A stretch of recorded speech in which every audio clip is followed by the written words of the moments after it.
All right. Let's see. What's up, everybody? How y'all feeling? What is cracking?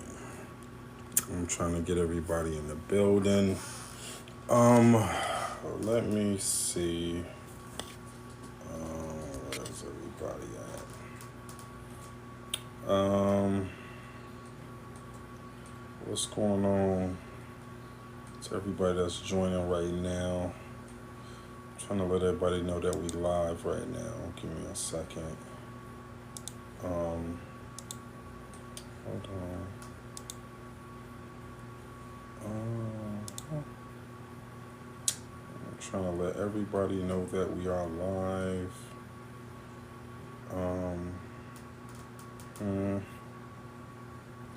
I want to get this thing going. Oh no, I want to. Oh, there it goes. I think that's right. Let me see. Can they hear me? No. What about now? Oh, yep. There it goes. There it goes. What's up, Coco Boo? All right, Miss J. Put the link. Put the link up top. All right. Yeah, Coco Boo, I think you might have got here first. Yeah, but at what cost though, Coco Boo? Like, how many people are redlining right now? How many people, you know what I'm saying, are struggling to breathe right now because you was rushing to get here first? That's my question. You know what I'm saying? How many lights are going off? Beep, beep, beep. Because you got here first. Quiet minds want to know. What's going on, Jamila? Shout out to everybody in the chat.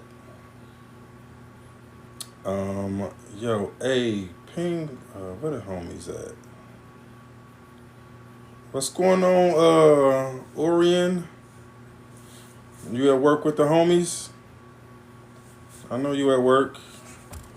D-Train in the building. Bun and Cheese in the building. I saw a picture of that Bun and Cheese earlier. I saw a picture of the Bun and Cheese earlier, I gotta say. I don't know, bruh. Maybe you weren't there. Were you there when Asia was showing the Bun and Cheese? I know Ray Rock was there. Ray Rock was like, Matter of fact, it was bun. It was like the bread on a beef patty. It was a beef patty. Like, dude, beef patty come with bread on it. Why y'all putting more bread on the beef patty? I'm confusion. Can somebody tell me why? Yeah, that's wild. Miss J, you didn't put the link. Oh, there it goes. All right, cool. Yeah, I know, right? That's what I said. How you gonna have bread on a beef patty, like a beef patty sandwich? No, the beef patty got bread already. What is we doing? All right, let's see. Jamila, I think I invited you up. What are you doing? The beef patty got bread already. What is we doing? All right, let's see. Jamila, I think I invited you up. What are you doing? Let's see. Where's Robin? Who we missing? We're missing some of the homies. You know what I'm saying? But it's alright. We in the building anyway. Cocoa bread is cool once in a while. Oh, okay. That's alright. Yo, shout out to Hess, man. Hess is under the weather, which is very disappointing. Cause Hess, you around me too much to be running around here with the sniffles. So as soon as you get eligible, you able, we gonna have to up your herbal cabinet. But shout out to Hess, who just woke up. I'm sure. It's what? It's pretty early in the morning over there, right? But Hess, you got to get out the bed, do some walking around, right? Gotta do some walking around. Let's see. What's up, y'all? How y'all feeling, man? Yo, everybody hit the like button. Yo, everybody do some walking around. Let's see. What's up, y'all? How y'all feeling, man? Yo, everybody hit the like button. Yo, everybody hit the like button. Um, yo, let's run up the likes. Let's run it up. We just got here. It's Conspiracy University. It's almost Christmas time, man. So I know we're gonna take a break from the podcast for about a week, maybe a week and a half. Um, I'm still trying to decide what we're gonna do with TikTok. Like, 'cause I like being on TikTok talking to y'all. It's a new place, right? A lot of new people. So I like being here talking to y'all, man. So I think we and plus, it doesn't require all the different preparation that we do. So I was talking to I think I was talking to one of the homies, and he was explaining to me how they do it on TikTok. Because I was confused. Right, Miss J, you ain't tell me. Where's Robin? I need to fuss at Robin. So nobody told me how, like, people that actually talk this stuff on TikTok, like how it goes. And so apparently they don't do full cooks on TikTok. Did y'all know that? Like, cause I came on here thinking I'm finna just run through all of my joints. Like, yo, I got content for days. We got conversation for days. We can talk about anything under the sun. Um, and TikTok is supposed to be kind of wide open, but it's not. And so, um, because I've been struggling trying to figure out what all we can talk about. Like, I was watching this thing earlier on YouTube, and like they was talking about all kinds of stuff that you ain't supposed to talk about on YouTube. I'm like, yo, what happened? What happened? You know what I'm saying? You want me to hit the screen? Hit what screen? Hit what screen? But yeah, so like all the stuff you ain't supposed to talk about, because they was talking about um, the shutdown and the injections and all of that stuff. I'm like, and they was talking greasy about it too. So like I don't know if it's the Trump effect already or what, but yo, something got to give.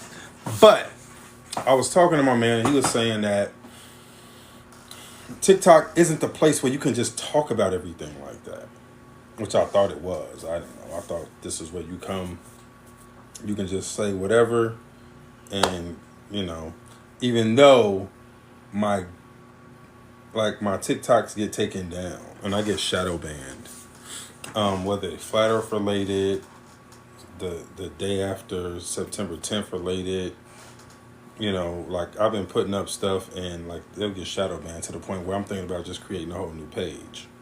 Because I think once they shadow ban you, I think you're just kind of done. So what I'm thinking about doing is just creating another page and going live from that. I don't know, but we here now, right? So that's what's important, man. How y'all feeling? Right? If you're in the building, say what's up, man. Show some love. Hit the like button. Shout out to all the homies that's here. Right? Shout out to everybody. How y'all feeling? I see Miss J up in here over there hitting the like button. Hess, for somebody that's sick, you show us hitting the like button, man. I like that. Yo, if Hess can hit the like button, anybody can hit the like button. Shout out to my man Parcel who joined from on the other side of the flat earth. All right. I know, I think it's y'all morning time over there. I think it's y'all morning time. All right. Yo, shout out to all my conspiracy people, man. Where my conspiracy nuts at? Hold on. Parcel, come on up here, man. Let me see what's going on over there, bro. You too, Tracy. What's cracking? I invited Jamila. Jamila don't want to come, I guess. All right. What's going on? Who's that? Tracy. What's cracking, Tracy? This the Astro Mix Goddess. Shout out to the Astro Mix Goddess, man. What's going on, Tracy Ann? Hey, what's good, None? I just put the little one to sleep real quick. Oh, yeah?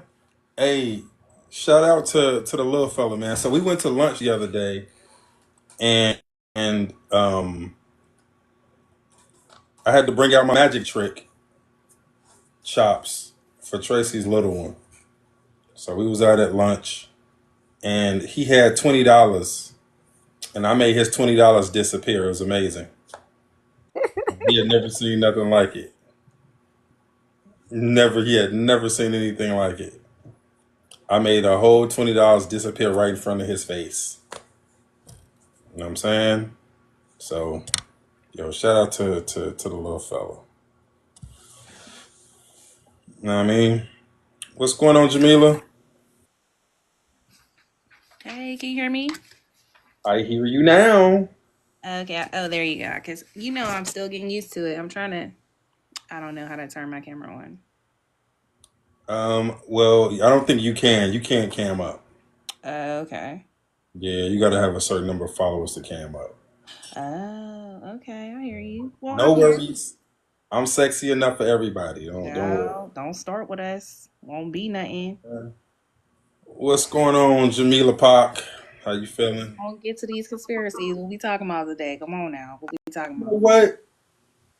We got a lot of stuff to talk about. It's a lot going on. Have you been seeing the so one, have you been seeing like all these drones they talking about? You been seeing that?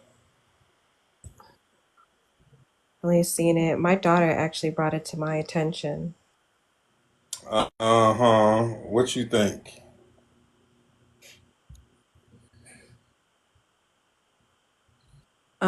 You know what? I'm not gonna lie. I've been paying attention to the skies and I have been seeing some interesting things up there. So I definitely need to hear more about it because I literally just looked into it. I want to say 2 days ago when she told me. Oh, yeah, I've been watching that stuff. So, for some strange reason, that hasn't moved me. Like the drones over in New Jersey hadn't moved me. Hey, so we got some people in here in New Jersey. Dre, Ray Rock might be here. Yo, y'all been seeing that stuff? Any of my New Jersey, New York people been seeing any of that stuff like in person? Or what y'all been hearing about it? Cause yeah, I don't know about that. Oh wait, Jamil, I have something for you. Where'd it go? You know what I'm saying? Even though we on TikTok, I was like, yo, Jamila would like this. Where's it at? Hold on. Detroit? Um, Nah, he hasn't seen that. oh, you ain't seen a D train? Okay. All right, hold on. I knew it was something I, I um I was keeping for Jamila. Where is it at? Oh, here it goes. All right. So this is where I need. I'm gonna have to start bringing in my other account for this stuff, so I don't have to turn around my camera. All right, Jamila, you there? Yeah, I'm here. All right, hold on. Let me see. All right. So wait, I gotta cut the camera around. So I'm gonna turn the camera around. So um, yo, so in our, wait, I gotta cut the effects off. That's wild. All right, so you know our segment. He went home. All right, so remember our segment. Hey man, those are dudes. So this is Brigitte Macron, the France's prime minister's president of France's wife, and then this is the German chancellor, and this is his wife. What you make of that, man? So we did a whole episode about her or him, and how this is a dude. What you think about that? Yeah, it's mighty close. What you think about that? This is out of Come on now. our ever running segment. Hey man, those are dudes. All don't know. So again, we already know this is a dude, right? It's 100. This is a dude, right? And he's hanging out with him, and this is his wife. So if this is his wife, this is his wife. Ooh, I don't know, Jamila.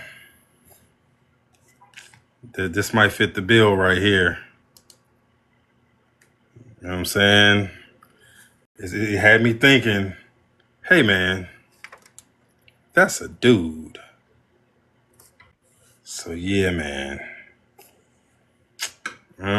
What you think? Robin, what you think? Very suspect. Very, yeah. That's probably a dude. It looks like a dude. Bruh, like I said, we know this is a dude. It's a whole workup on this dude.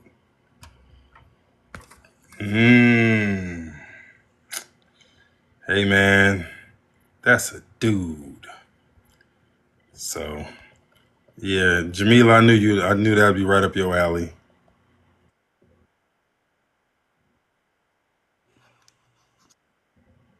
It definitely looks like a dude. I was like, bruh, yeah, wrong one. I was like, bruh.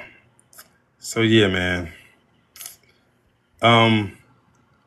And that's our running segment. It's a fam fave. It's a fam fave. Hey man, that's a dude. Yo, hey, shout out to whoever dropped that one. Yo, what was that? I don't know. Um, so it's a lot of those people around. It's a lot of those people around. Oh, you know what I wanted to show you, Jamila? Hold on. Robin, you too. What y'all think of this? Hold on. I saw this. I was like, oh my God. Let me see. All right. What is it? I gotta turn my camera back around. I forgot all about this one. I forgot all about this one, girl. Hold on. Yo. Dude, this is Bobby Shmurda. Look at this. Wait. What y'all think of this?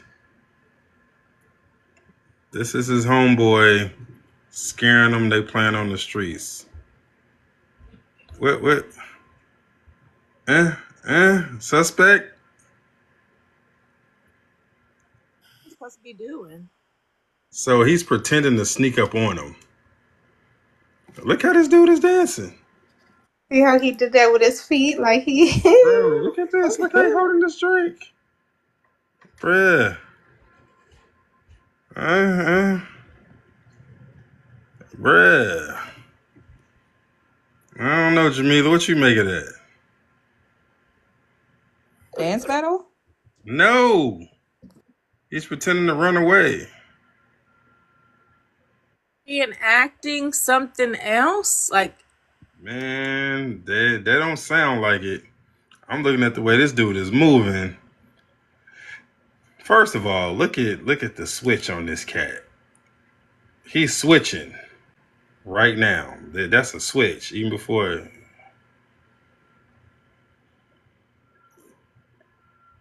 bruh.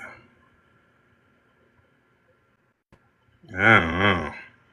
I don't know, Jamila. Robin, what you make of this? Away from what? Bruh. It's the flipping for me. confused. I Bruh. don't understand what are they trying to be a video game? Is it this whole reverse thing that they're doing with the guy flip? So I it don't says know. Bobby Smurder going viral after man pranked him outside in New York. So this dude is kind of pranking him. But yo, I don't even care what this dude is doing. I'm talking about how my man is moving. He's just playing. Hopefully he's just playing. Okay. Robin got high hopes for him. I don't know, Robin. I know, right? I know. I don't know. So Robin up here hoping he's just playing. All right. Yeah, so I don't know. That was tough. That's kind of interesting. All right, yo, hit the like button, man. Hit the like button. We almost there. Let's try to get to 10 stacks right quick. Trying to get to 10 stacks. Um, let's see. A lot going on in the news. Hold on. Let me see what I got. Yo, shout out to everybody who up in here hanging out, man. So I'm trying to see what I can show y'all. So I got a bunch of stuff I wanted to show y'all. Let's see. The news has been lit though, right? So with everything going on with the election, Biden just gave another $500 million. No, they decided to loan Ukraine like $75 billion. Did y'all see that? 75 billion. That's billion with a B. They're giving to Ukraine. Talking about calling it a loan. 75 billion with a B. That's tough. Can we get a 75 billion? Man, look. It needs to be paid back, right?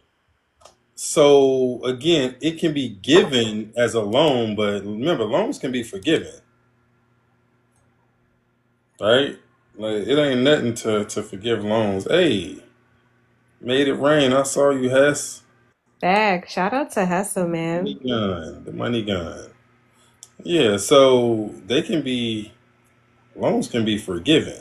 Like it's not hard. You know what I mean? The only point is they're giving it to them. And that's what's interesting.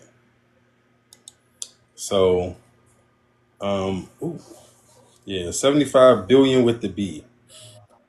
So Someone asked really quick, can you make your screen the main one? Is that possible? I think I've seen that before. Maybe they want to see. can I make my screen the main one? They want Yeah. to see the host more. Let me see. Yeah, I was trying to make it to where, y'all weren't let me see. Let's see. Oh, there it goes. Yeah, that's good. Awesome. You know what? I don't want to see my face too. Hold on. But yeah.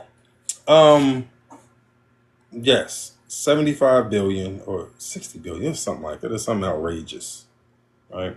So what it seems to me, hey, you know what I'm saying? That's what I'm talking about. Okay.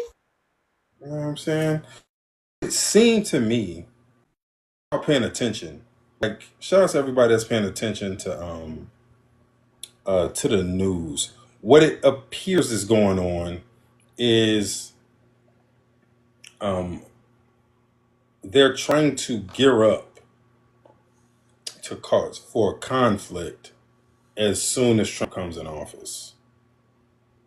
That's what it looks like right now. Everything that's going on right now is gearing up for conflict for as soon as Trump comes in office.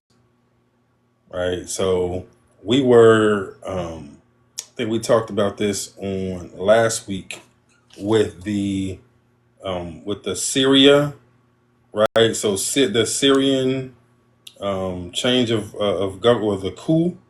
That's what we call it, change of government. It was a coup, right? Where they ran Assad to Russia, right? So that's something they've been wanting. That's been a deep state kind of plan for a long time, right? So getting Assad out of there, getting they really want Kim Jong Un out, and then I think Israel took over some of the land at the border, right? So everything's just kind of, and they're funding Ukraine as much as they can. They keep trying to shovel money to Ukraine. Like they're trying to set up a place where they have a lot of money and they can kind of kind of run their operations out of when Trump's in, like when he comes to power. That's what it looks like. All right, that's what it looks like. So everybody kind of keep your eyes on that. It's December 16th, the day after he got elected. It's like all hell broke loose, and every day since then they've been doing things to kind of um, to undermine what's America. And so we got another 15. We got another almost 30 days. We got another 30 days. The inauguration is January 20th. Another over 30 days, because it's the 16th. So in 4 days, it's going to be 30 days. It's a lot can happen. So everybody keep your wits about you. So this is the first show back since Liz and everybody went to Antarctica. So apparently, right? So I haven't seen the video yet, but I talked to Liz. And so she actually had us on camera yesterday. And so she's saying that she saw the sun stay above the horizon, which in the model that that we've been talking about, well, the way that the sun worked, it shouldn't do that.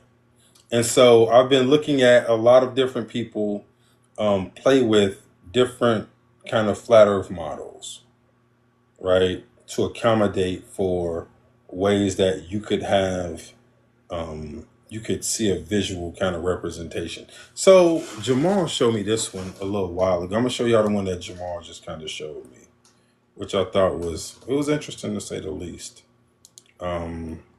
So this is a flat earth model of how you can have a 24-hour sun. All right, where is it at? Did I exit out? No worries. Oh no, I see where it is. Okay, so I'm going to show you guys. I'm going to do it backwards because he comes in showing how it could happen. But I want to show you guys the setup first because I thought this was interesting. So I want you guys to see the setup. So Liz, she says, so they took video. I haven't seen the video yet. So I want to see the video. They got video. They said they got like solar filters, all that good stuff. So I want to see the video. So, you said, did you see Seen a Jaren's couple. video? Yeah, I seen a couple because actually, I said his video. Jaren. Yeah. So Jaren was the one that kind of had the mount. You saw Thank you. Jaren's? Because he kept popping up in my YouTube feed, so I went ahead and took a look at Posted it? him. Huh? He posted it? Yeah, let me go double check what it was. Yeah, hold on. Yeah. What I've been seeing on TikTok has been McKeegan's video, I think, or Dave's video, the 24-hour time You're right. That is the one that I've been seeing on TikTok all over the place. yeah. Yeah. Right. So that's not Jaren's, right? I think I've seen Jaren's yet. I Yeah. think it's So it's a couple of things. So No, it's a but I bunch of did stuff. see in a Flat Earth Facebook group a video from his Telegram, him saying that, yes, so there's a 24-hour sun. So no, I didn't actually see his recording it then. I just Yeah. remember him talking about it. Yeah. No, I want to see his recording of it. So there are a couple of things that went on, right? So there's some interesting stuff. One, and Liz said this even before they got to Antarctica, is that it's been extremely, extremely warm.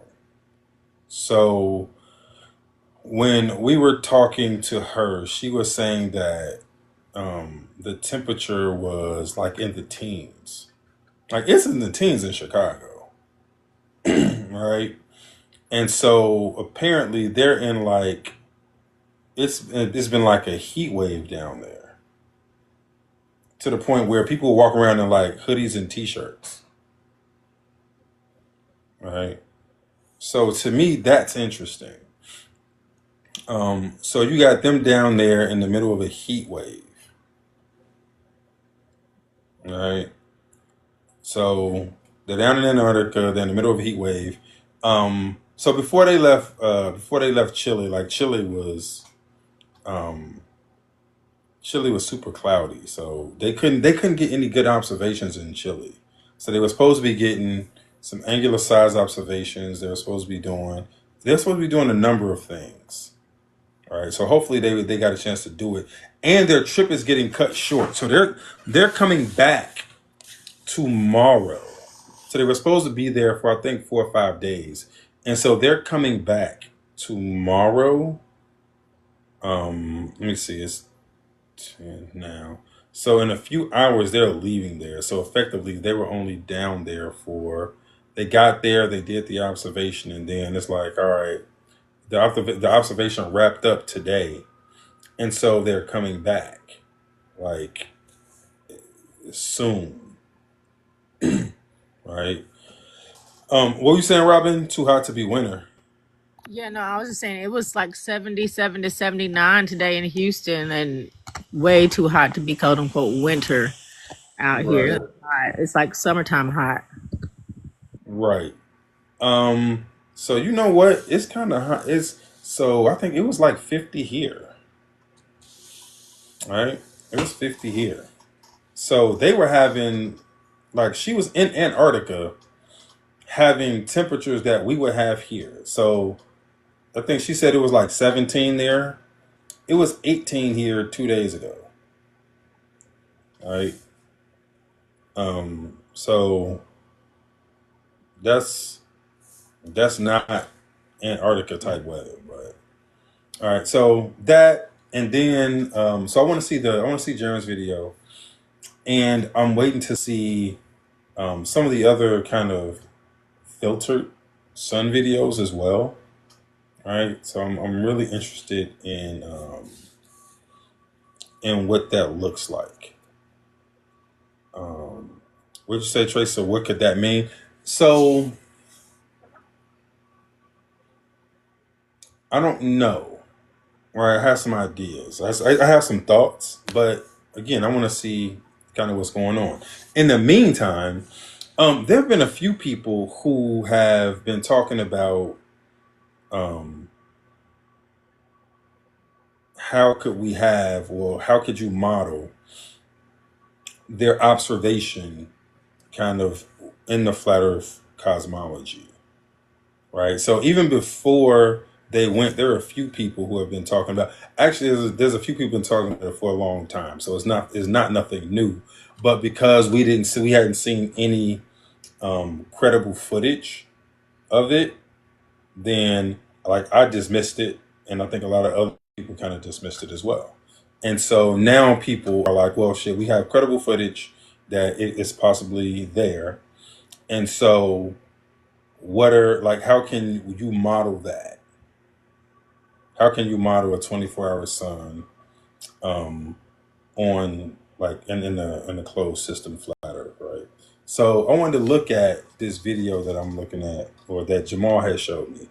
So it's been a couple. There are a few different ways that I've seen people do it. So this is the one that he showed me, and I was looking at it. I was kind of studying it, and there's a couple things on here that I thought were interesting. Right, yo, keep hitting the like button, man. We ain't at 10,000 yet. All right. So there are a few things in here that I thought was interesting. Um, no, on the flat, right? On the flat. What you say, John Clark? We talking about the flip? What flip? What's the flip? Or the bubble? No. Oh, the flat. Yeah. Flat Earth. We're talking about flat Earth.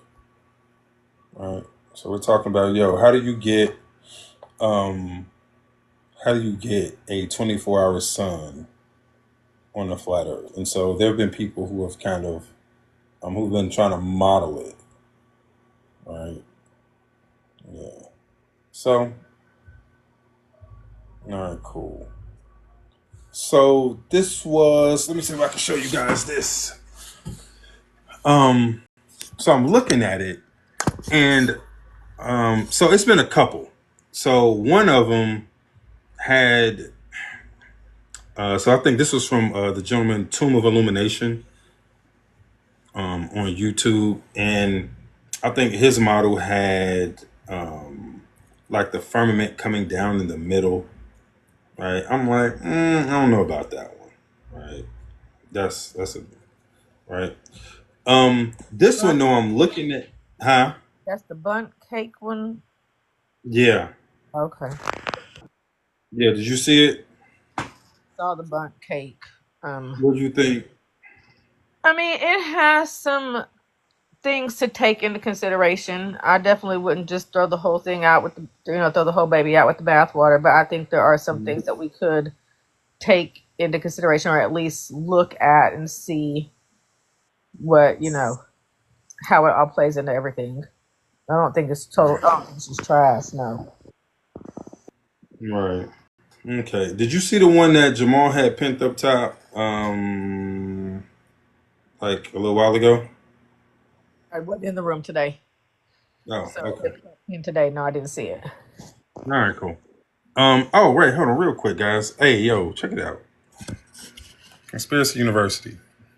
Should get the shirt. Blackisuniform.com. Blackisuniform.com. Hold on. Let's see. Make sure y'all get it. Oh, I can't go too far away. Yeah. Red. What you say? I said I'm liking that red. I know, right? We Conspiracy got the University in pink. the building. We got the Hmm? pink so it's kind of cliche, but we got the pink and the whatever blue that is, which is a pretty blue.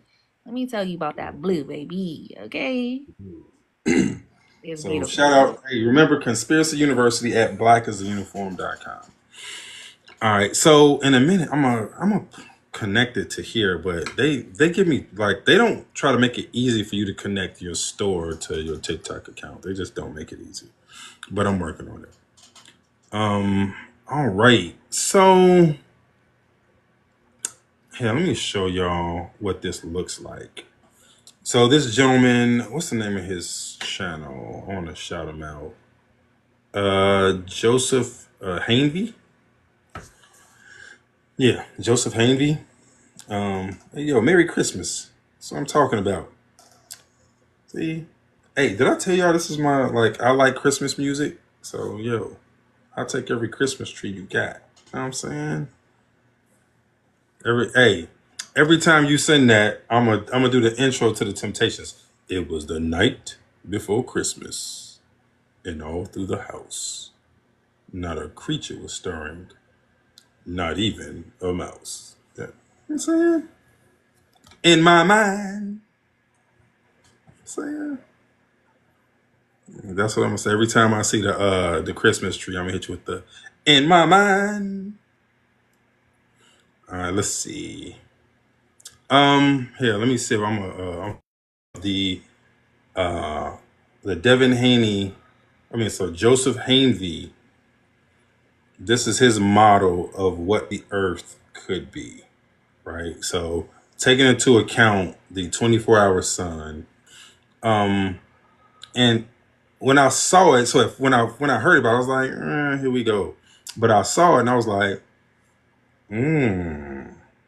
it kind of got interesting. Hold on, somebody want to come up. What's up, Parsa? Hey, yo. Hey man, you in the bathroom in China? Yep. I just got out of the shower. All right, man. Make sure you I was cutting my hair. I've been cutting my hair out since COVID. I'm fucking god at that shit now. all right, man. Make sure. I better hit the water running. Is this Parsa? Yeah, Parsa? We have yeah. a no potty mouth policy now, and if I can do it, you can do it too. Proud of you. I agree. If Right. Jamila I can, always forget. I always forget the TikTok rules. No, Hey, Parsa. oh, no, I got a question for the TikTok thing. Somebody told me last night that they said January 19th, they're going to turn off TikTok off the App Store and the Play Store. Is that true? You heard that? So it's been a lot going on. So TikTok, they lost the battle in court. I think they're going to appeal to the highest level.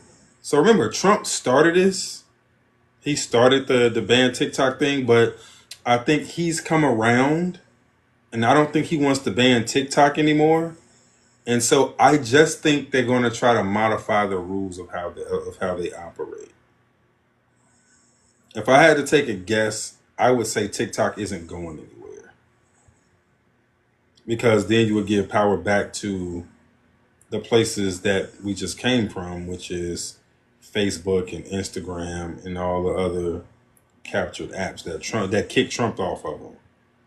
So I think Trump is on TikTok, so I don't think he's going to ban it.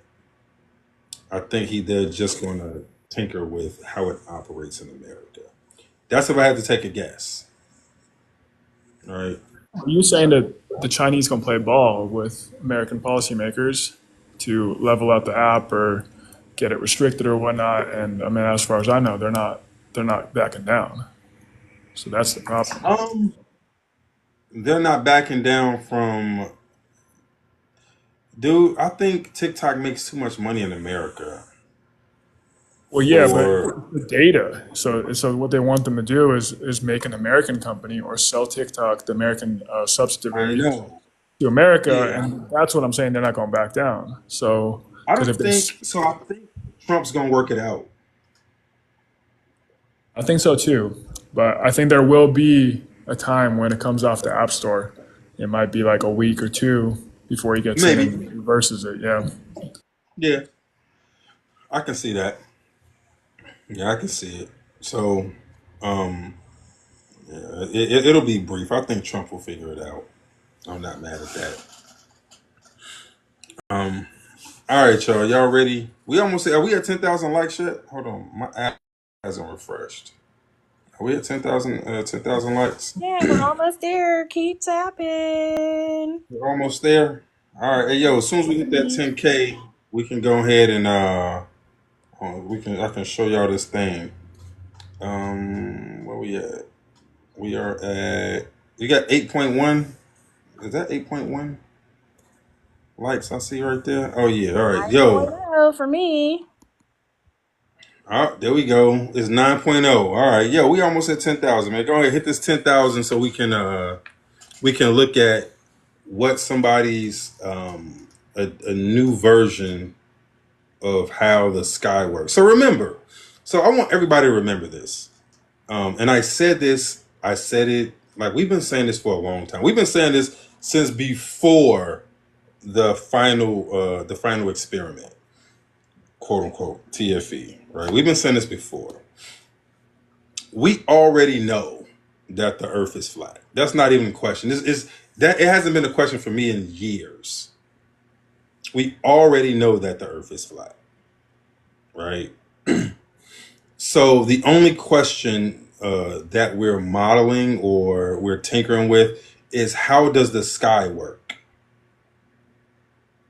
So we have these ideas about what's going on in the sky, but we don't know because we've never been there. We don't have a view, like a faraway view. So we know the earth is flat. So we have these We made it. boom. Shout out to y'all. And so everything that we're doing is about figuring out, like getting more data around what the earth is. And that's what all of this is. It's just getting data about where do we live. Okay.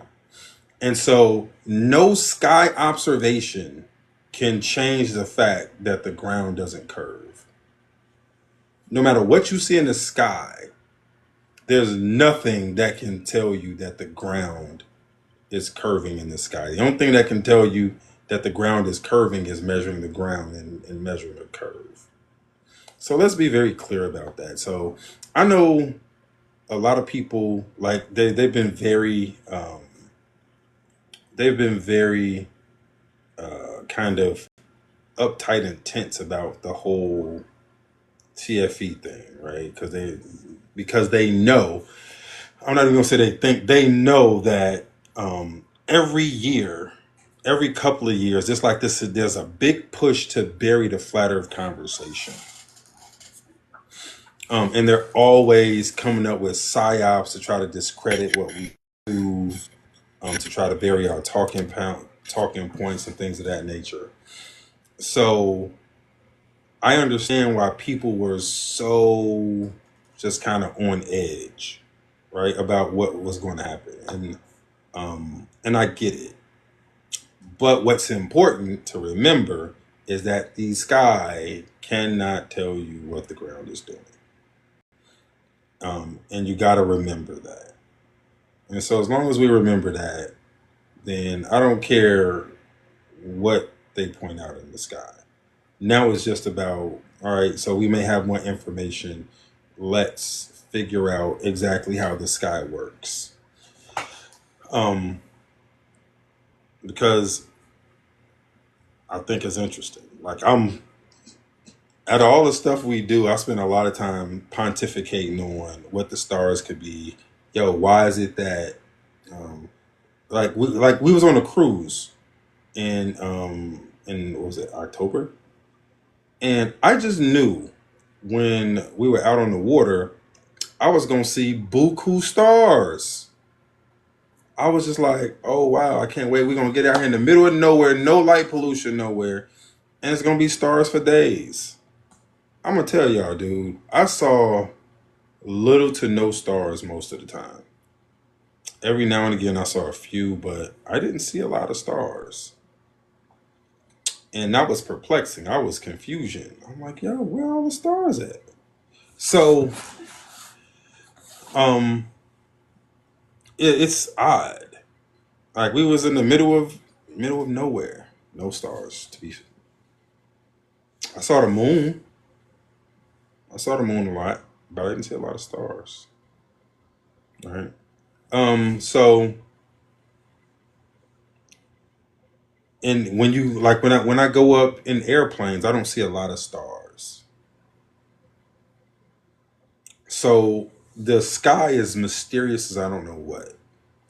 Hey, I see the bear. The sky is mysterious as I don't know what. Right. So um I don't mind trying to figure out what it is. It might not be what I thought it was, but it's like, all right, well, let's figure out what it might be. And so I think that's pretty cool. All right. So this gentleman constructed what he thought could possibly account for the observation that was made in Antarctica. Okay, so let's check it out. Let me turn the camera around. Let's see. Hold on. All right. And how do I cut the? One of these days, I'm gonna get good at doing this really fast. Okay. So here. So this is right. So this is the Earth, the surface. Right. Now what he's got here is a two-way mirror. Okay, he's saying that there's a Gaussian surface above the surface of the Earth, which makes sense because that's how you would get lightning. So lightning is a discharge between two Gaussian surfaces. Okay, so this is a two-way mirror. Okay, so he's got what he's saying is that this is representing the superfluid that's above the Earth. Right. So y'all know how we talk about the waters above, right? Like if you're biblical, then he separated the waters from the waters. So this will represent the waters in the sky, right? This was operated like the waters in the sky, and he's even got stars being projected here. So see these stars? I don't know if y'all can see that. So he's projecting stars down, and you can see them here. All right. Like I said, this is not bad. When I was looking at it, I was like, oh, ooh. I'm not mad at this. Set up. I mean, you cannot be Huh? mad at it. I do like the way he got this kind of set up. You got the firmament, you got the stars inside the firmament, you got the double sided. So this is the liquid. Yeah, you got the liquid. And so yeah, I'm not mad at the setup at all. Right? So he's saying what so I guess his thought process is the light source, meaning the sun, the source of the light is external. So whereas I've been thinking about it being internal, right? Being here. He's saying that the source of this is external. Right? The source of the light would be external. All right. Here, let me show you some other stuff. Let's see.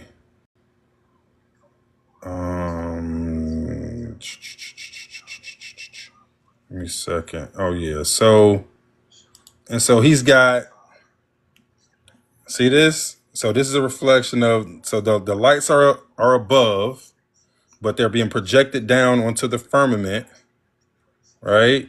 From above. See that? So this is on the ceiling, but the light is being projected down onto the dome, and you can see it inside the firmament. All right. So you're still looking through this, but you're seeing the lights, and you see and it's rotating. All right, and it's rotating. So I thought that was pretty dope. And so now he's showing what it looks like. So he said eventually he's going to put a camera on the inside so you can actually see what it looks like on the inside. Right. So you can get the inside perspective, kind of like where we live. So we live inside of it. So he wants to make a bigger one of these to replicate and show exactly how it functions. Right. All right. So now let me show you. So he does this in the beginning. Let me show you. So he's going to have a light outside of here going around. All right. So here, let me show you. So he's got a light up here. Right. That's the external light source up here. And then this is going to be the light that they see in Antarctica right now. Right. And it's all because of what he's saying. It's because of the waters above. And you see how this is moving? All right. Hold on. Let me see. He's going to move it around. All right, hold on. Let me see. So it moves around. It moves in circles. As he moves the light above, the light down here moves around. All right, and it's all because of the liquid. So remember, this is an effect of the light that's above. All right, it's an effect of the above light. And so he's saying, yo, this could account for the observation that's being seen in Antarctica. Right. And so, like I said, there are a couple of people who've developed models that can account for it. But this is one of them. I thought it was interesting. All right. So, yeah, I'm like, okay. I'm not mad at it. What's this guy's name again? So the channel is Joseph Hanvey. All right. Yeah, Joseph Hanvey.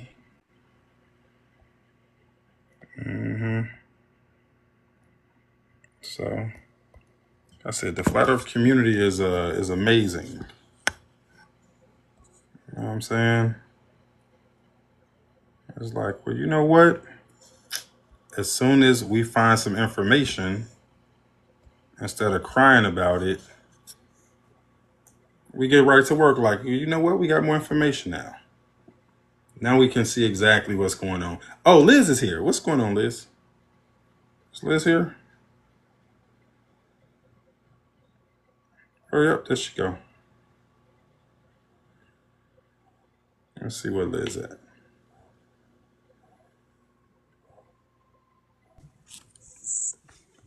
You hear Liz? What's up? Can you guys hear me? Yeah, I hear you. My What's internet going might be on? choppy because the winds are very bad. We're leaving a day early because the storm's rolling in. Really? What kind of snowstorm or rainstorm? Yeah, it's gonna be a snowstorm, so wheels up in about like 7 hours. Oh, okay. I thought you were going to say like an hour and a half or something like that. No, it's 2:30 All in the right. morning here. Okay. So, hey, did they get to do any of the other like observations, like um the the the angular size of the sun? Any of that stuff? Did that stuff get done as well? So I was trying to capture the sunspots, and then today was going to be the day once we had completed the 24-hour observation to do it. But then we had cloud coverage because of the storm, and now we're leaving a day early. So that sucks. And yo, they have us doing things like every single hour. We have to eat at a certain time. We have to do things at a certain time, shower at a certain time. And then we had like these meetings and all this other stuff. And yeah, it's been, I gotta say, I'm really tired. I'm ready to go home. Like, I'm tired. Hey yo, It's cold. Like, hey man, I get it. Now, Elizabeth, now that there's a storm coming, has it dropped a lot? What'd you say, Robin? What you say? What's the Has temperature? the temperature dropped a lot since now there's a storm approaching? Well, her service might be choppy. I don't know if she heard you. Liz, you there? No. Oh man, we lost her. All right, so she'll pop back in a second, guys. So that's Liz. She's down in Antarctica. She says they're rushing them out like right after they did the observation. The storm came or it started coming. Um, what do you mean by shower at a certain time? She's saying they're just regimented. So you know how we talk about how you just can't go to Antarctica leisurely. Like she's down there ever since she's been down there. It's been she's saying like they keep a tight leash on them, right? They make sure that they don't wander off. Yeah, I know your reception is bad, Liz. It's fine. So she's saying that ever since she's been down there, like they keep a tight leash on them. They keep a tight leash on what they can bring. They keep a tight leash on how much they can bring. They keep a tight leash on where they go. Like you just heard her say, "Yo," like every hour, like they got them doing something. All right. So it's not, just kind of a leisurely time being down there. Did she watch the 24/7 sun with her eyes? For the most part. So she said between her, Witsit, and Jaren, somebody had eyes on the sun at all times. So yes. And Jaren has the footage. All right. And she said yes. And so she's in the chat. She's saying the sun has been up since they got there. Okay. So yeah. So to answer your question, essentially yes. She's saying that somebody's had eyes on it the whole time. Okay. Um, but good questions though. I'm not mad at the questions. All right. Appreciate y'all coming through. Hey Liz, if you could get back on, great. If not, no worries. You sound tired though. Like you sound like you lost your spunk. All right. But yeah, get some rest. Yeah, get some rest. Um, would you say how let's see how she could be in Antarctica? They might have taken her somewhere else. Okay. So let's say I'm not mad at the at that thought process. The question is, where would they have taken them? Right? So where could they have taken them to achieve that effect, right? So I know Liz went out to so they went out to some mountains, um like yeah, she went, they went to go see some mountains. They've been flying in airplanes, right? And so the question is, all right, so let's say they took them to an island, okay? It would have to be an island somewhere that's cold, right? And somewhere where they could control the sky. Because remember, any island on Earth is going to get sun, right? So Guys, again, I'm we are not mad at the definitely in question. Antarctica. Let's stop this lunacy, please. Well, so again, if people got questions, we can't be mad at questions, right? So we just gotta. So it just has to be logical, right? So they can answer they can ask the questions, and we just have to follow the logic train, right? So again, I'm a critical thinker, so I'm not mad at nobody that questions everything, right? Because I think that's how we get sharper with our thinking. Like I don't run away from nothing, and so just got so questions help us get sharper with our thinking, right? And sometimes some of them questions make it to where like they'll bring up stuff that we never thought about. So that's why I really don't be mad at questions or people kind of questioning things. So it's okay. So again, the Big Island. All right, I got you. But where would it be where the sun doesn't come and then they can bring in like they can achieve the effect where it's cold because they're cold as hell, right? Now, some of them are not as cold as others, but you know they're cold as hell. You know what I mean? All right, so I'm not mad at that. Um, so yeah, but good question, good questions.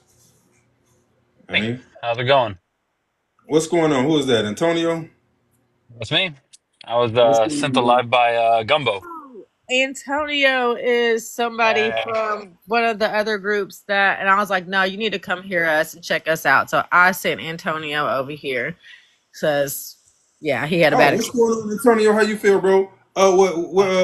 What group you with? um, I mean, at this point, I'm just a skeptic of everybody. I don't trust I'm not nobody at mad this at that, point. bro. Yeah, I'm Um, not you mad at know, and as a Christian, right, one of the things that I believe is that when we look at what we hold to, whether it's doctrinally, scientifically, when it comes to the last day, whenever God evaluates us in every measure that is ever recorded in Scripture, it's always about the implications of what you believe. He's looking at what was the result of what you believe, not necessarily whether you believed the right thing in the end, right? So, for instance, like soteriology, whether you're a Calvinist or an Arminian or whatever you fall under, God's still going to say, did you preach the gospel? He's still going to say, did you feed the hungry? Did you welcome the stranger? And so, one of the things, I mean, especially with like the globe versus flat earth, is just like, I'm struggling to see for myself what impact it's going to have on what convictions I have when it comes to my godly living, which is a part of why I started to just kind of lose interest in it. Because in the end, my sphere of influence is about 50 miles around where I live, and outside of that, I just don't know what ultimate implications there's going to be, whichever side I hold to. However, I still have questions because nobody's making me feel confident in one way or the other. And I respect Really? Gumbo and her effort to keep me interested in the topic. So I have questions and I like answers when I can find them. Okay, so let me ask you this. Um, all right, so wait a minute, you're a Bible guy then, right? Big Bible guy. My man. All right, so that's great because I'm gonna tell you one of the things that I've just recently noticed, like it literally just hit me, is that atheists can never see it. Like I haven't ran into one atheist who's a flat earther, and that's interesting, right? So it's something about atheism and their belief system. It won't let them consider Well, that's technically a fallacy that's called goodness, what's it called? Causality versus correlation, right? So just because a God. correlation can be found that X and Y never interact doesn't necessarily mean that there's a connection between X and Y. I agree. So in debate, that would just be called a causal versus correlative fallacy. You'd still have to be able to prove that there's an effect. An argument can equally be made. For instance, I was listening to a guy who said that a part of the reason why he believes only Christians can be found as flat earthers is because it's an attempt to try to make Christians seem non-credible.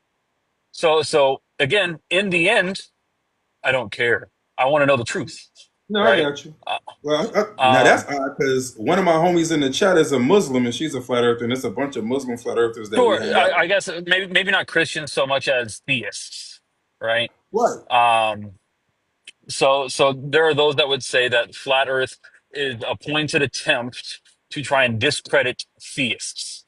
Um, in the end, a part of being a Christian is accepting persecution. So it's not like necessarily that concept draws me away from accepting a flat Earth, right? If a flat Earth is true.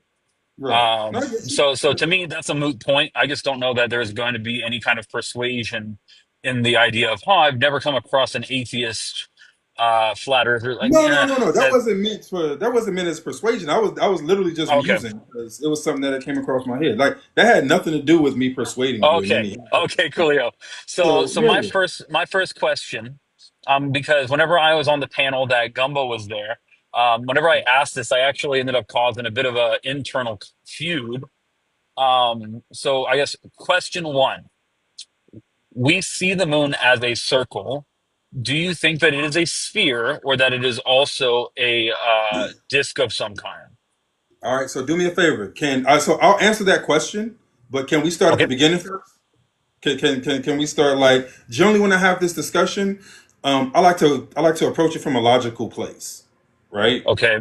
I like to establish some baselines first, right? So my first question is: have you Okay. personally, with your own eyes, ever seen the curvature of the Earth's surface?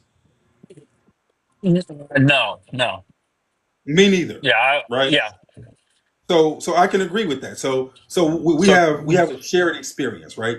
So neither of us has ever seen with our own eyes curvature, all right? now, would you So also be willing to concede that under a Glober's model with the size of the Earth, the curvature would be wouldn't be perceptible by human eye from any correct. plane that we would be like according Yes. to their model. That Yes, I agree with lack that. of yeah, okay, because one of the things I like to stray away from, because one of the things I debate a lot is evolution versus creationism, right? Mhm.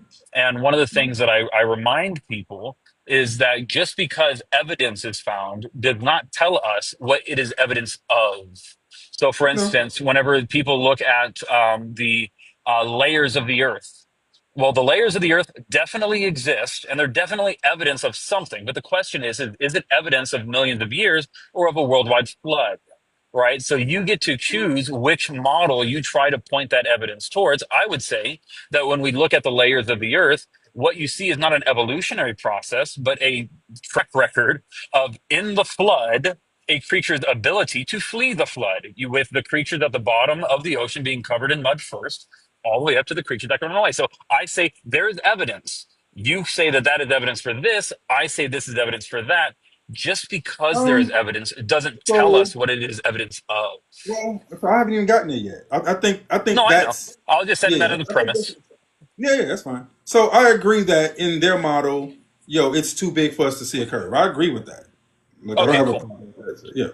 So, but what I think what we've just come to is an observed position, right? So you and I have an observable position, which is that we experience a flat Earth. That's our experience, right? Now, The I will known just kind of position. ask, right, whenever we talk about seeing curvature, so as a Christian, obviously, I'd like to make a good assumption to other Christians for good faith, right? And Mhm, I'm in Houston, Texas. I literally live like 15 minutes away from NASA, mhm, right? So the church that I was going to is the church that I was saved in, a church that preaches the gospel and helped my family to come to Christ. One of the elders of that church was an astronaut. mhm. Now, for a flat Earth model to be maintained, there would have to be some form of deception being perpetuated by NASA and all astronauts, right? Would you hold to that? I Okay. do. Okay, so one of the issues that I have, and when we talk about shared experience, this would be where my experience differs from yours, is there was a point while in the space, supposedly, right, acclaimedly in space, our entire church was able to have NASA come in and set up a video call with us and our elder. I mean, this is somebody that we have allowed to lead the church and has uh, given counsel to my family in the ways of the Lord. And Mhm. not only did we observe him live interacting with us, so it's not like it was pre-recorded or anything like that.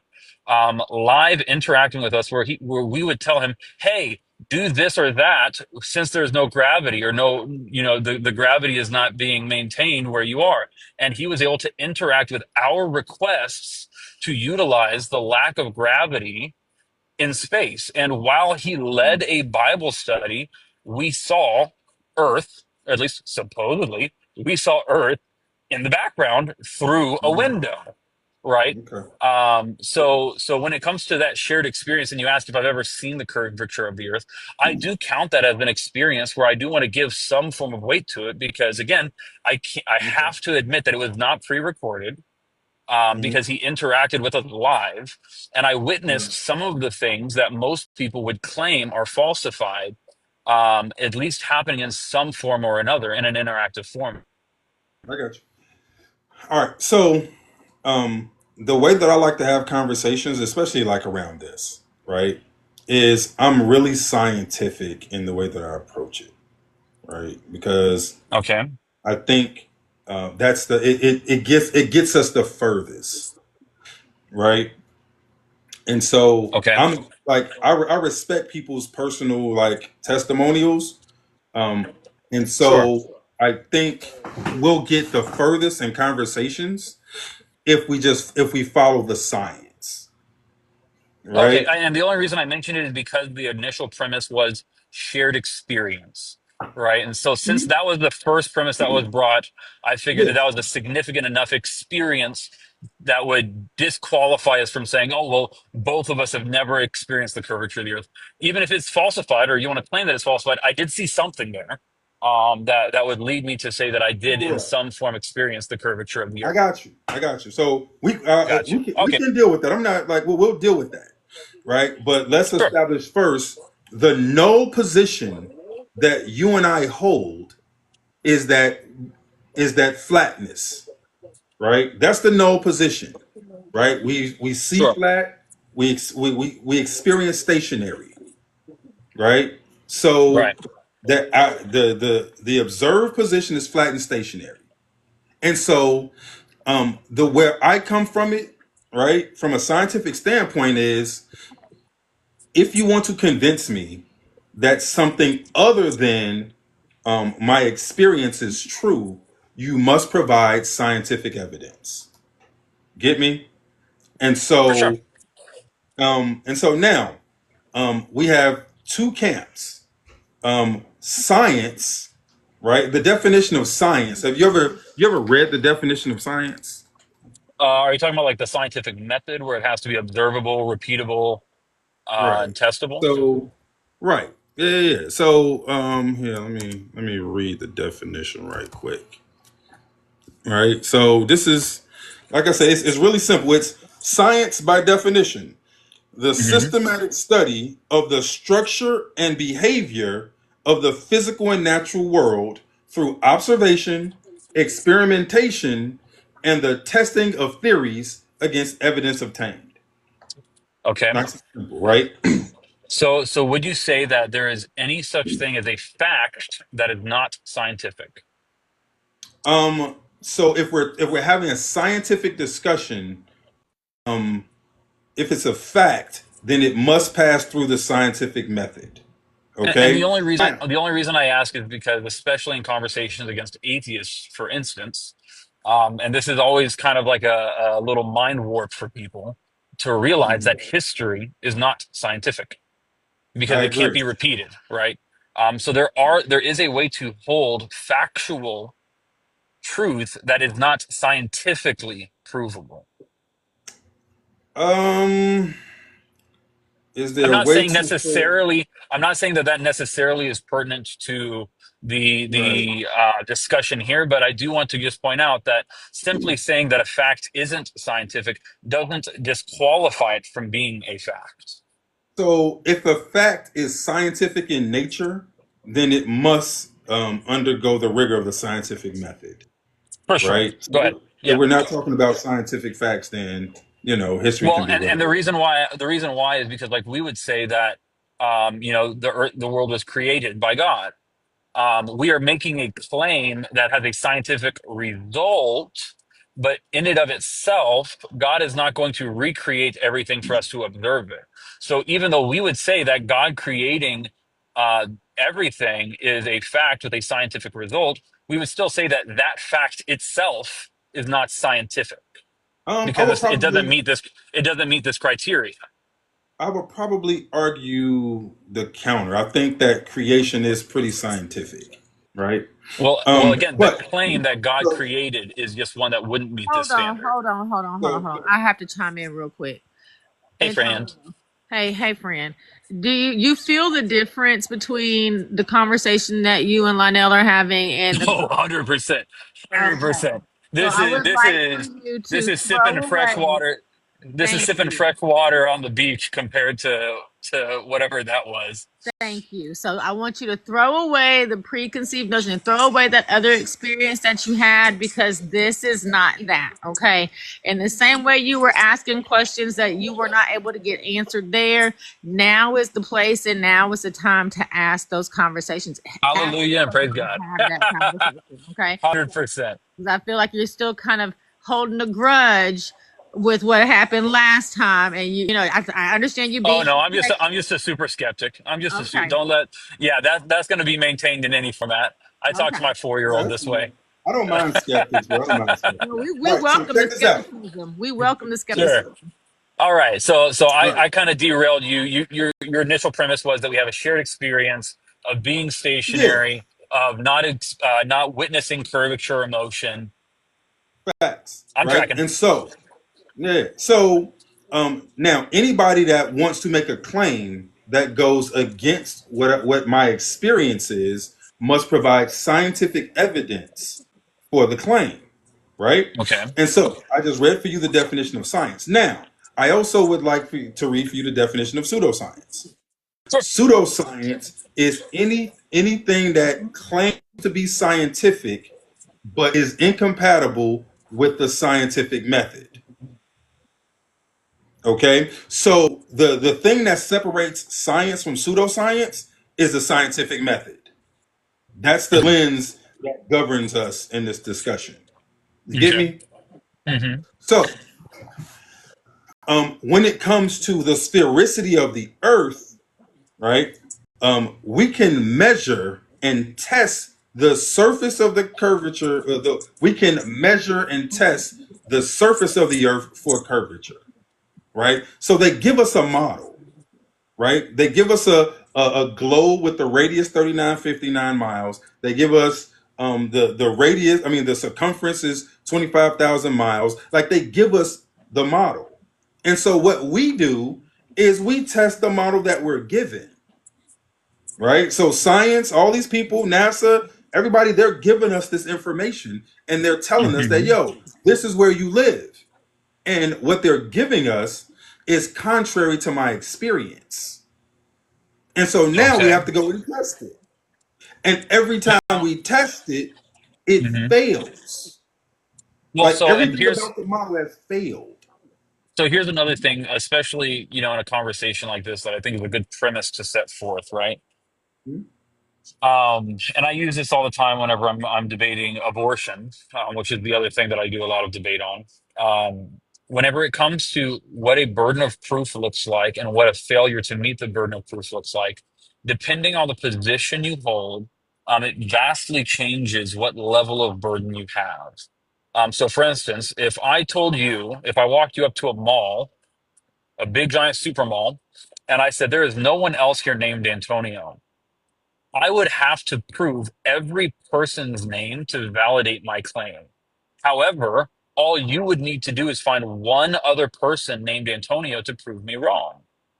So whenever we're talking about this whole idea of you would need a scientific evidence to make the scientific claim, the real question is if there is a single piece of evidence that is incompatible with your stance, just like you finding the one Antonio, you would still have to adjust the stance to accommodate for that. Wouldn't you agree?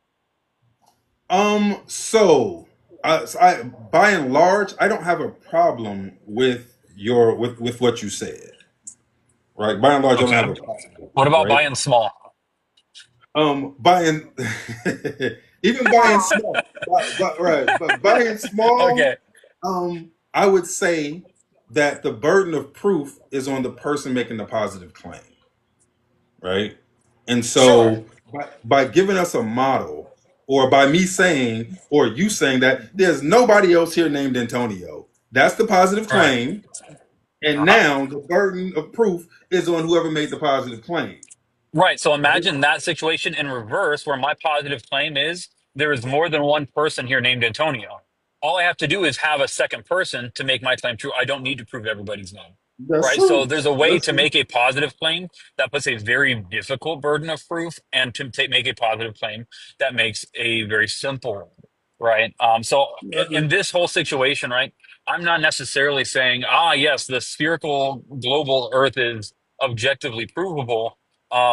My main idea is, hey, is there evidence that would disqualify the stance held by a flat earther that would leave us needing to find another solution? All right. So in this conversation, I would say it's binary, right? There is so this is one of them times where we can't both be right.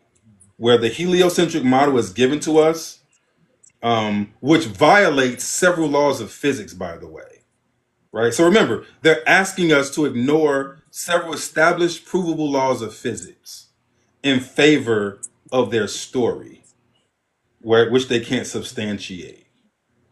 And so all we're saying is the flat earth community, all we're saying is, yo, you're giving us this model.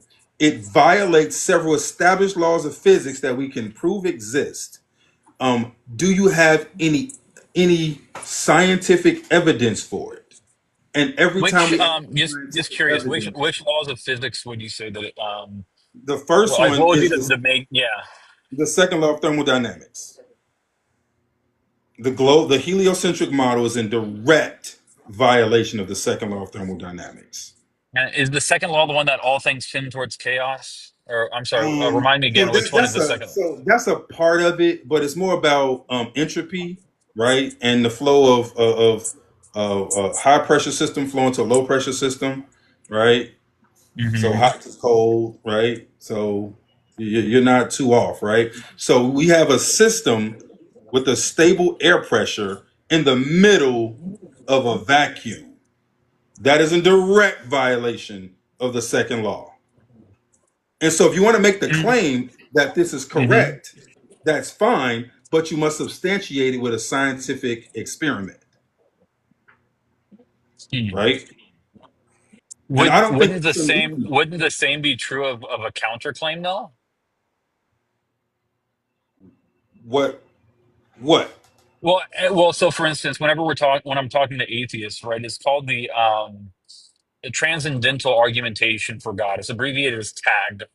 But Mhm, basically, anytime that you say X is not X, you have to therefore substantiate it being Y. So to mhm, say, for instance, when we know that there is different densities to even gaseous forms of matter, to say that the vacuum of space um, is it's not possible that whatever gaseous matter it is, because nobody claims that it's nothingness. Because again, whenever we Isn't that what talk a vacuum scientifically, is? Right? So in the vacuum, so a vacuum is talking about air pressure.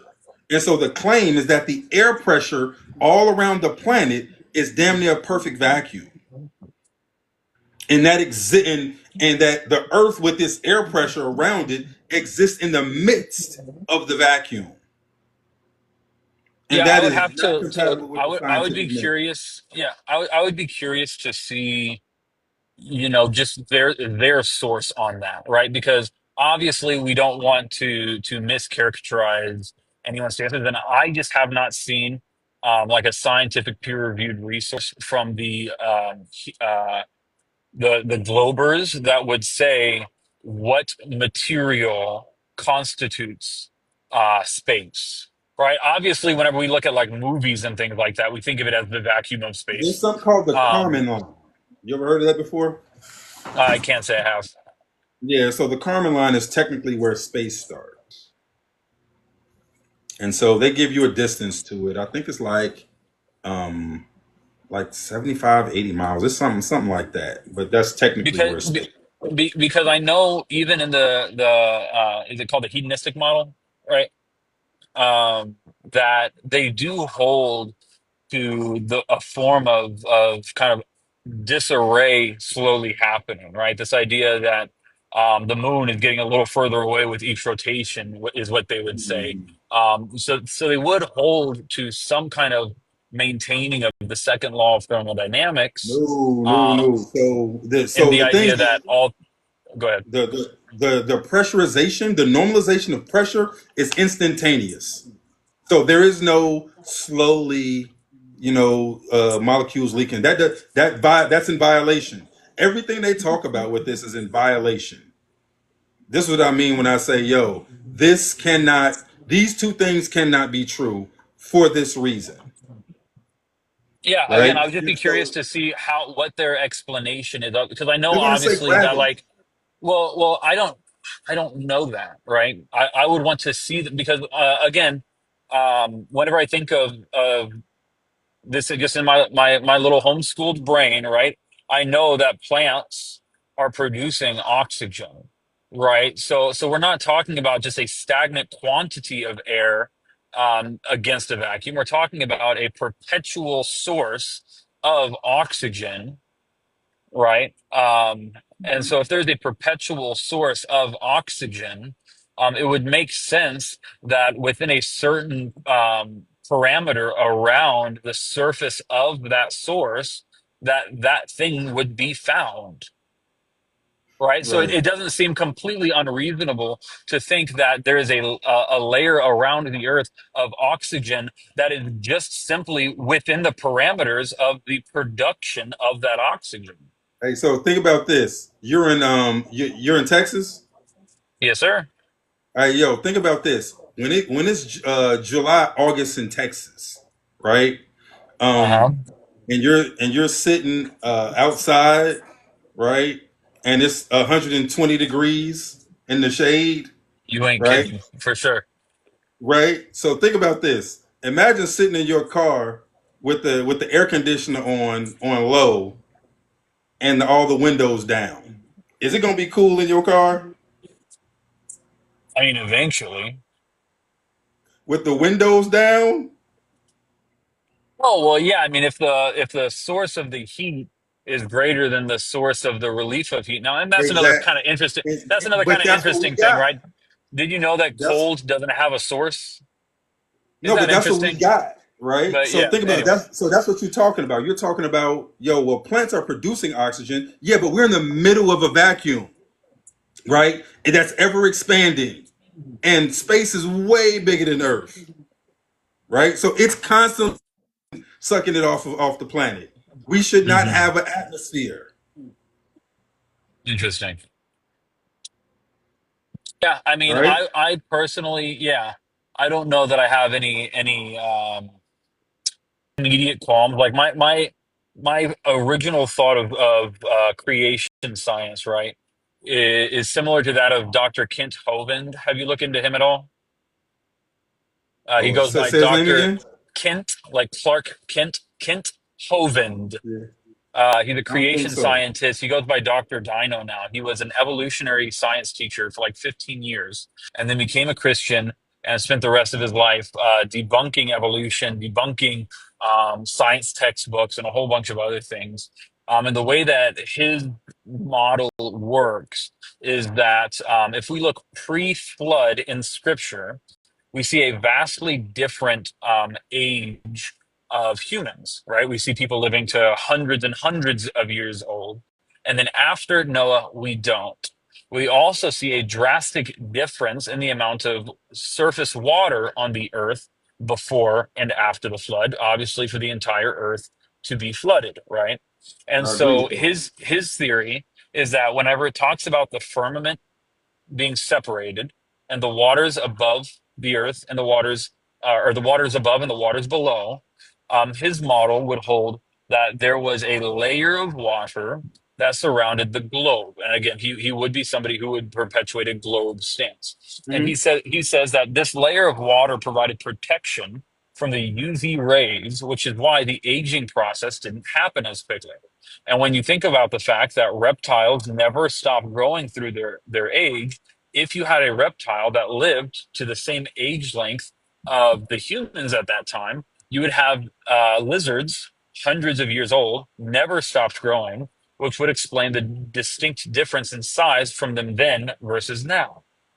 And there's a whole bunch of things that if you hold to that model, um, a bunch of boxes gets checked. How was there enough water? What did it look like for God to open up the heavens with water? Um, but the idea would still have to stand that there is something keeping in place the atmosphere. So I guess the real question is like, as a flat earther, is there anything outside of the firmament? So, all right, now we're entering into conjecture, right? So the only thing scientifically I can prove to you is the stuff that's here and the fact that we are enclosed, like we're in an enclosed place, right? Now when you say, "Yo, is there anything outside the firmament?" I would, Hmm. I would say probably yes, but I can't Okay. prove to you anything outside of it. But I Well, I think mean, there is. we see the stars. Would you say all the stars exist inside the firmament? So I don't think so. I think they're projected through the firmament, or I think they're within the Okay, firmament. so that would be something that we can see, right? So Sure. we can observably see that at least not within the firmament that those stars exist, right? Correct. Yeah. Okay, so you'd say that they would be inside the firmament layer. Yeah, I think so. With well, yeah, like inside the layers of it, I think so. So Scripture describes the firmament as waters, right? Hmm? So what do you believe? I mean, would you think that the stars are the same as the sun, or do you think that they're different No, in nature? no. I think they're different in nature. Okay. Yeah, so But I we think would, that I'm guessing according to this idea, though, we would never be able to actually make a definitive stance to the nature of a star. correct. Now, I have seen different ideas as to how to recreate what we see with them. There's a term called sonoluminescence. You ever heard the term sonoluminescence? Only in panels like or lives like this.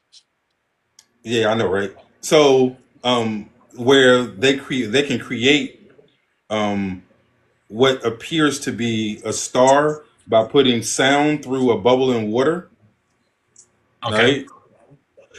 So that would track with kind of the what I would say the religious text where the word of God, which is pretty much sound or vibration, right, in the water, creating the light, creating the lights in the sky or the stars.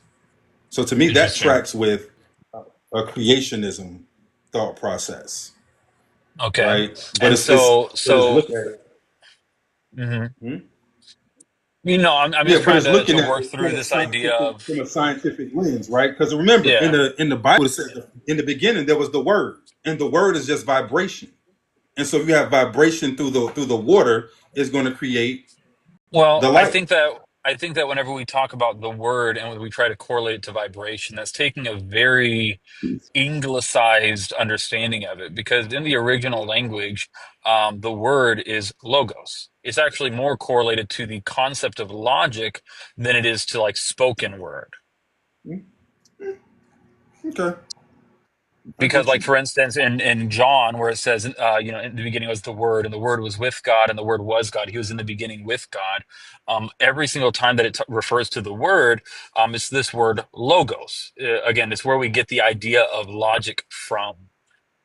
So again, to try and use the English to substantiate a claim that there's vibrations and those vibrations have a result, it would just be taking a very English, and I think that we both know that that's probably not going to be the best way to interpret scripture with the English understanding whenever the original language had a different principle applied to it. Okay.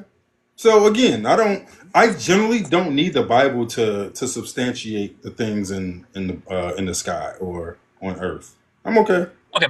Yeah. So in the end, according to this criteria of scientific method, then everything from the substance of the moon, the substance of the sun, the shape of both of those things, past what is observable, all of it would be conjecture, correct?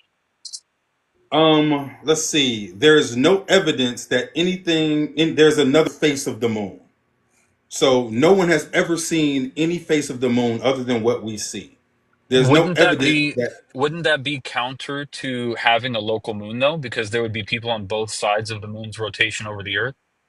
no. So if you push it far enough back, then you can get what we see.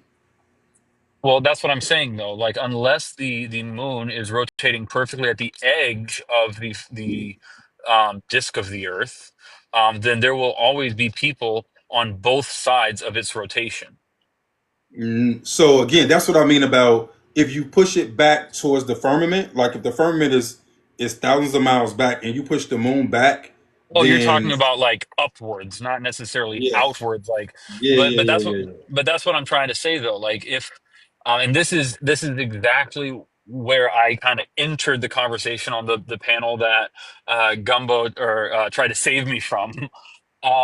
Because I understand that when it comes to, for instance, how a flat Earth model for the sun's trajectory over the surface of the Earth isn't a perfect just like circle within a circle, right? We're not looking at exactly like a target from above. If we were looking at it straight down from Right. above, it follows this kind of like figure eight pattern around a circle that would track with like the electromagnetic um, the way that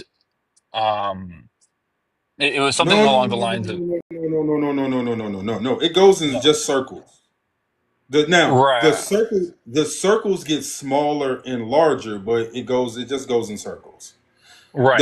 So The so figure eight is the analemma. That's something different. Don't worry about the analemma. Okay, so the It, analemma was another point where, amongst themselves, the flat earthers on the other panel started to disagree because one would say that the analemma was a varying distance from the Earth's surface, and others were saying no, the sun itself does not change its distance from the Earth's surface, but that it's some form of like observational yeah, I um, get it. So I difference. understand both arguments, but Where for where do this you where do you sit conversation, on that? it's Yeah. unimportant.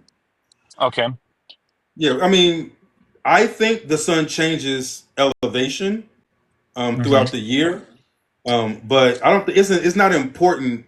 Like when you're just talking about the ABCs of flat Earth. Sure. Well, and Talking so to the somebody reason, like you, that's unimportant. why, it would become somewhat pertinent, right, is because even at a height difference, right? So this is kind of bringing us back to the conversation of the moon. Even at a really high point, there are going to be people, like let's just freeze frame the moon where it is, right? There's going to be people that are No, I'm talking directly about the under. sun or the moon. I went back to talking about the moon since you Oh, all mentioned right. that. The moon. Oh yeah, the moon is different than the sun. The Right. moon is different than the sun. So let me see if I can get my handy dandy.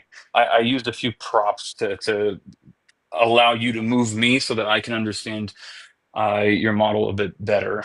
Let me I see. got you. I just got home. Hi, babe. I'm just Hey talking to a babe. flat earther. Hey Don't babe. mind me. Let's see. Okay, we'll use Donnell, this. it was bad. Like it was really, really bad. Use this. He asked like one or two questions, and next thing you know, they were fighting with each other and yelling and screaming at Man, each look, other. the And the flat he Earth was still trying community to get can in there and be. ask a question, and they was next thing, and I was like, please. And he was like, truly, I Everybody's don't want saying, to know "Hey, babe." anything else about it. He was like, I don't care anymore. My questions are just never going to get answered. And I was like, no, no, no, no, no, don't give up yet. If you want answers and you have true questions, then I'll tell you the guy to go to get your questions answered. If you actually want answers and you want, don't want to be in the middle of fisticuffs, because that's basically what That he was it. got. Was Yeah. rough. They had him, yeah, on Okay. his video with having balloon like child's toys and all kind of stuff, trying to figure out what was going on. And yeah, they just did nothing but confuse the Hmm? poor man. So I was like, you know what? No, he needs to Oh, go there's a talk to cat outside. Lionel. He Yeah. needs to go talk to Okay. Lionel. That's how that So, happened. this was the original question that I had on the other panel that prompted Mhm. all of the poo poo caca that followed, right? Yeah. So, what I was trying to figure out was, so according to the flat Earth model, there would be a dome right here. This is the flatness Correct. of the Earth. There would be a dome. Within that dome, there is a this would represent the path of the moon, right? And we'll just use this little guy to say that the moon is rotating on this path, right? Okay. All So right. unless the path of the moon is at the edge, at any Yeah. given point, if we freeze frame the moon in one spot, there are going to be people that are inside the rotation and people that are I agree. outside of the rotation, I right? agree. Yeah. So then the question is since the moon looks circular at for everyone at a certain point, Mhm. how does that, or what does that lead you to believe about the shape of the moon? So I think the moon um, is relatively flat, Okay, right? that's why I Yeah. use this. Yeah. Yeah. Yeah. So I also think kind of what you said that it's back against the firmament.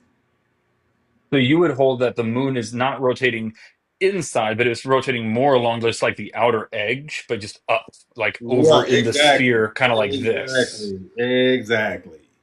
But then Yes. the issue with this is that there would be positions on Earth where you would be hitting an edge instead of a surface whenever you look up at your angle from where you are. So I don't think now. Hey, you know what's funny? Where's Liz at? So Liz is here. Liz said when they were in, so she's in Antarctica right now, and she Okay. said that when they looked at the moon, it looked oblong. Okay. And she said they got pictures of the moon looking oblong. But we don't trust pictures, right? No, Okay. by and large, no. But my friend is there, and she said, "Yo, I saw the moon. It looks weird, Well, right?" my elder was in space, and he said he saw the Yeah, Earth, I and it know. was No, no, it but was a. this goes to kind of what you said though. Like there are positions like to your question. Is there a position where it looks kind of odd? And it just so happens she said this like yesterday or the day before Hmm. that we saw the moon and it looked odd. So we all live. If you look at the flat Earth kind of the Gleasons, we all live like 99% of the Yeah, you would population say kind of like this. is Around in the the very middle. center It's is one of directly the in the middle. the cold places, and then Right. all around the edge is another one of the cold places. Exactly. Which is why even whenever the sun does its rotations, at its innermost rotation, that spot on the models still would be the furthest from the sun at Right. all times, Exactly. which is what makes it cold.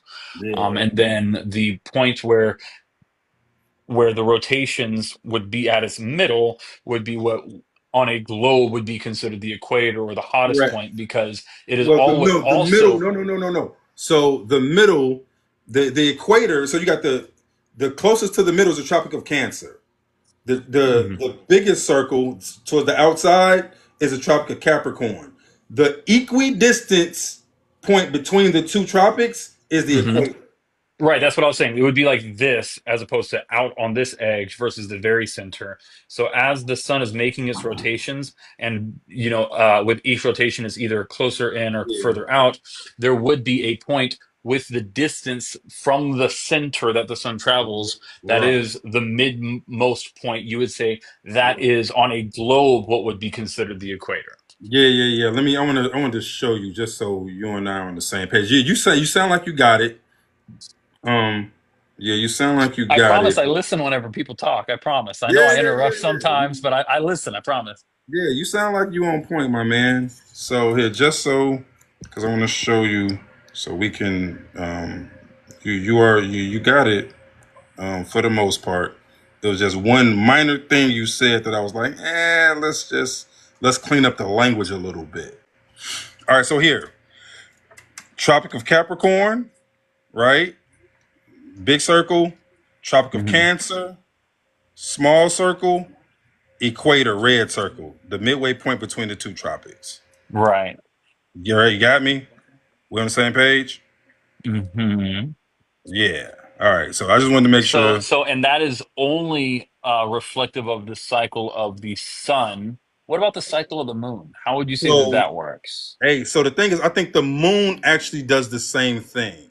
I think the moon, it rotates and it makes smaller and larger circles as well.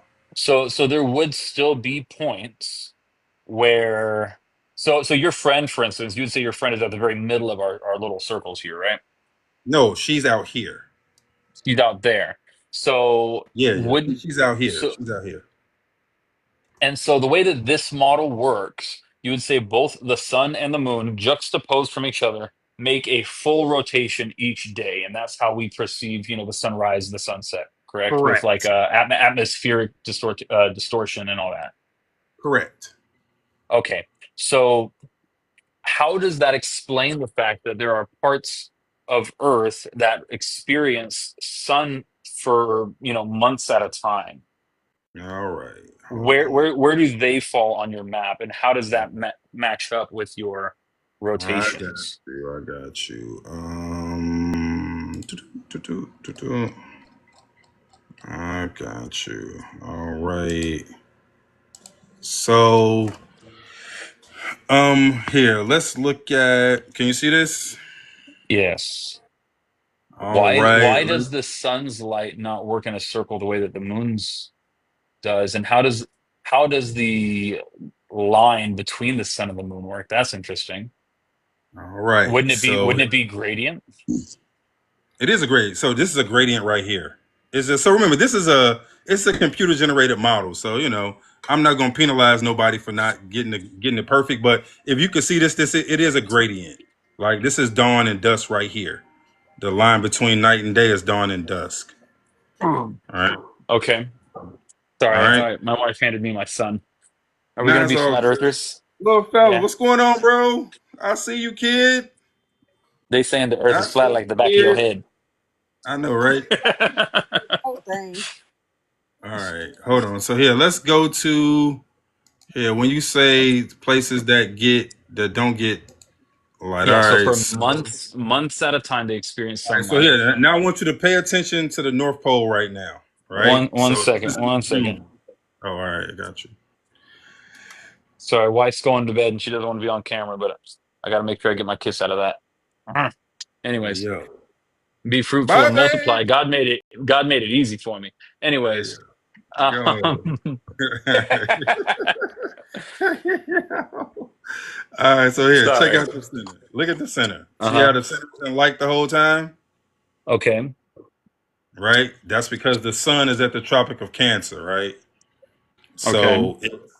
So the closer it is to the center, that's how you get places like Alaska right here that stays in daylight, Hmm. right? So I guess I'm trying to figure out like why is the light from the sun in this model oblong? So I don't think it's oblong, right? So I think what you're seeing is that it's being cut off, right? It's being cut off by the dome. But So the this the this curvature the curvature itself is different. It's not even just that there's a part that falls off, but the curvature that would be towards the middle is different than Mm-hmm. the curvature that's being expressed All at right. the So, sides. all right. So here, check it out. So Hmm. the light is like, I think this is natural. This is natural right here, right? What happens here is as the light hits the firmament, it bounces back and gives you kind of what you see here. That's why the light profile changes throughout the year. Watch how it changes. Oh shoot, yeah. That's the big difference. You see it? See how the light profile changes as the sun changes where it is in relationship to the Hmm. tropics. The light profile changes because its distance from the firmament changes, and as it gets closer to the firmament, then you can see the light bouncing back off the firmament. Hmm. So the light profile you see on Earth is purely a function of the sun's proximity to the firmament. So I guess that would have to be speculatory, right? We see What that there are what's aspects of speculative? the, well, the explanation for what we can observe, Mhm. because the explanation itself isn't something that is observed, it's just the Right, result that's observed, right? right. So it's right. I agree. It's a preponderance of evidence. Correct. Okay. So, because for instance, um, it makes sense that in a flat Earth model, there would need to be a dome-like um, atmosphere or firmament. What you looking at? Hmm? There would have to be one for this model to work. Hmm. Um, but I guess that would also equal that wouldn't the surface of the Earth itself also need to have some form of curvature in this model? When we look at just like the difference in air pressure whenever you start to go upwards towards the middle of the circle. So pressure increases and decreases in elevation, not about Hmm. where you are in the circle. But that's what I'm saying. So, like, where your friend is not in the middle right now, is she experiencing a difference in her atmospheric pressure? Not atmospheric pressure. No. So remember, she's not in a different elevation. Well, she might be in a different elevation because she's in Antarctica and that's 2 miles high. But as you go up in elevation, yes. But going inside and outside, that's like, is there a different pressure in your living room than your bedroom? No, they're at the same elevation. Right, However, but that's what I'm if you trying to lived get in, at. Like, if there's a curve, then who said that? Wait, wait, who said there was a curve? of your atmosphere. You said that the atmosphere No, itself is a dome, no, no, no, which no. I means, didn't say anything about the atmosphere being curved. okay, so I'm sorry, maybe I needed to use the term firmament. Is that, I thought that those were Right. somewhat Right. interchangeable. Okay. So yeah. So we have I'm a sorry. firmament. Inside the firmament, right? There's a pressure gradient based on Okay. elevation. That's what I'm trying to get at, though. Do Yeah. you believe So that yes. that is a curve or a dome above the Okay. surface of Okay. the Earth? Right. So you talking about so the dome part is at the top and it comes Uh-huh. down. Yeah, I got you. Right. So where your friend is closest to the firmament, that as close as you can get, because it would be where the edge of your dome meets the surface of the Earth, right? Okay. Okay. Right. Yeah. So So that yeah. means Yeah. that means that there is a shorter distance between the surface of the Earth and the dome there than there would be at the very center. The very center would Correct. be the Right. furthest distance between the surface of the Earth and the dome. So Correct. the question is what difference would we be able to show that would substantiate that there's a difference in connect, like what holds the dome to the Earth to keep it to where the place that she is at right now is closer to where it connects. It's Hmm. kind of like trying to find the edge of the rainbow, right? Like Right. where obviously I wouldn't try to say show me the egg per Right. se, but you would Right. have to give, there would have to be some kind of difference observably whenever we get to the furthest point from the dome to the closest point of the dome. Light would Right. refract So, differently. what do you think should be different? Well, so for your model, you Hmm. said that a part of how the sun covers more space is that it reflects off of the dome. That's light. Yeah. So, so how do we observe that when we get close to the dome? So, do you observe the light reflecting off of it?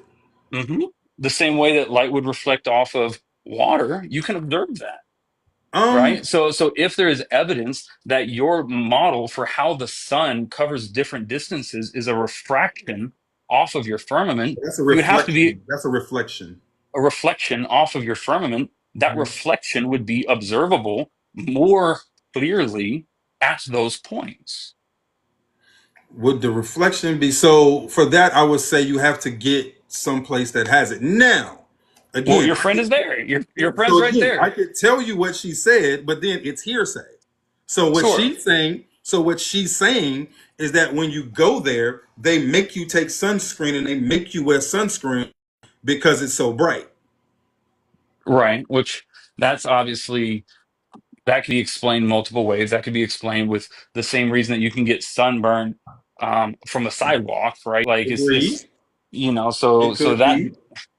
that doesn't It could be. necessarily prove that there's a Right. reflection of the sun off of the firmament that is increasing the surface area of the sun's light, Mm-hmm. which is a necessary part of how you would say that the sun, um, you know, Well, so what I changes would its say is its. this. What I would say is this. The preponderance of evidence, the scientific evidence that we have says that it's a dome, right? So for the simple fact that we have a pressure gradient says that we're contained. You can't have air pressure without containment. This is thermodynamics, right? This is fluid. Right. Well, You so can't again, have that would be one of those instances where we have unevidence, and that evidence can either be used to say we are on a flat Earth with a dome, or it could be said that we are on a globe so Earth so with an so electromagnetic this. field So what I that would say is spins this. out So and check this around. out. So this is hmm what I would say, right? So if we have two ideas, okay? One says enclosed area creating air pressure. That can be modeled. That's scientific. I can recreate that phenomenon for you. I can show you how we get air pressure inside a closed container. And so the other thing is, well, we have air pressure because of either gravity or an electrostatic gradient. Those are claims. Neither has been recreated to make them scientific. As of now, they are pseudoscientific because there's no experiment to prove either of them. And so, if we're following a logic train, then we have to go with the scientific claim, not the pseudoscientific claim. Well, and that's again where we would have to be able to say that because obviously you and I would both agree that different materials are capable of different things, right? So it is a lot easier for me to capture helium inside a balloon than it is in my own hands, right? Mhm. So for your claim to be scientific, that you can repeat what we observe in the containment of our oxygen and this, that, and the other, it would necessitatively have to be of the same material that you believe contains it. Because using a different material to contain it and say that it proves what you believe isn't science anymore because you're saying, well, I'm doing it with this material and I believe that the material that's containing us is equal or similar to this material. Does that make sense? Um, Not necessarily. So Because, remember, hmm we're talking about containment, right? We can create pressure with many different forms of containment. It's right, still going to be pressure, right? right. You'll get different types of different amounts of pressure depending on the material, but it's all pressure. It's the same concept, right? I Right, but don't have again, to prove. we're So check this but out. I don't have to prove what the material is to prove that it's a physical barrier that's creating the pressure. because we can only have pressure with a physical barrier, no matter what it's made of. It has to be a physical barrier, a solid physical barrier.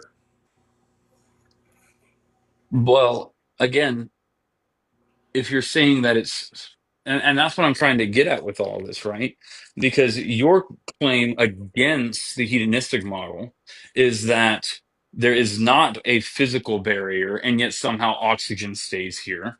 But you, without being able to prove a physical barrier, you just see the result and saying, well, because we have this result, and I can't produce this result without a physical barrier, therefore there must be a physical barrier. Right, because it follows the scientific principle of containment and second law. Yes, But 100%. again, the conclusion that there is a physical barrier out there would still be pseudoscience, just because we can't prove that No, barrier. We no. just prove the result that we believe concludes that there is a barrier. So the question is there any other way to get this result? Science has not produced another way to get this result. And So so that's in the realm of called a last man standing fallacy, though, no, no, no, no, no, right? no, no. So Wait, wait. do you know what a No, last it's man not. standing fallacy Hold, is? hold on, wait, wait, wait. So this is the thing. The only way to create pressure is through containment, right? The only way. I don't know that I agree with you fully yet. And Okay, so the is reason there? why, for instance, is I have had a car drive past me while I am on a bike, and I feel the rush of wind, right? And there is no containment that produces So I would the argue that pressure against me. so I would argue that one, you are in a container on Earth. The entire Earth is in a container. However, what we're talking about is systematic pressure. So when I first talked about the second law, I talked about it on a system wide basis, right? So I said a systematic pressure. So we're in a pressurized system. So inside the system, pressures can differ depending on what's going on, but the system is pressurized. And so there is no other way to create a system with pressure without containment. Right. And so that's I guess a part of what the issue is there is no way for us to do it. And so you're concluding that there's no way to do it. You said there was no way for what? I said there's no way for us to Is do it. there any way And for so you're anyone to do it? Like, well, so let's say not and you. that's the thing though. That's the thing that we're that's where it becomes conjecture that we are Mhm. assuming that we are capable of replicating every instance of what happens in the natural world. Right. And so the thing is, in our reality, if it's not replicatable, right? If It's it's not, pseudoscience. it's pseudoscience. And Exactly. so So just because I, we can't replicate the material that you claim is the container, since we can't replicate the I material didn't that say we couldn't replicate it. I didn't say it couldn't be replicated. well, we don't I know what the said, material is, right? so again, I don't have to know what the material is to know how to create pressure. Well, that's the Pressure thing can. though. You know the ways that we can create pressure, and you're Mhm. assuming that that is the only way pressure can be created. Well, again, we're talking about science in this world on I this know, earth. and that's my point is because you're limiting what can be this because you're limiting it to the scientific method, Hmm. then that means that you have two options as far as I can tell. Hmm. You would either need to be able to scientifically prove that we can maintain a creation of pressure utilizing the material that you Hmm. claim is doing it, Hmm.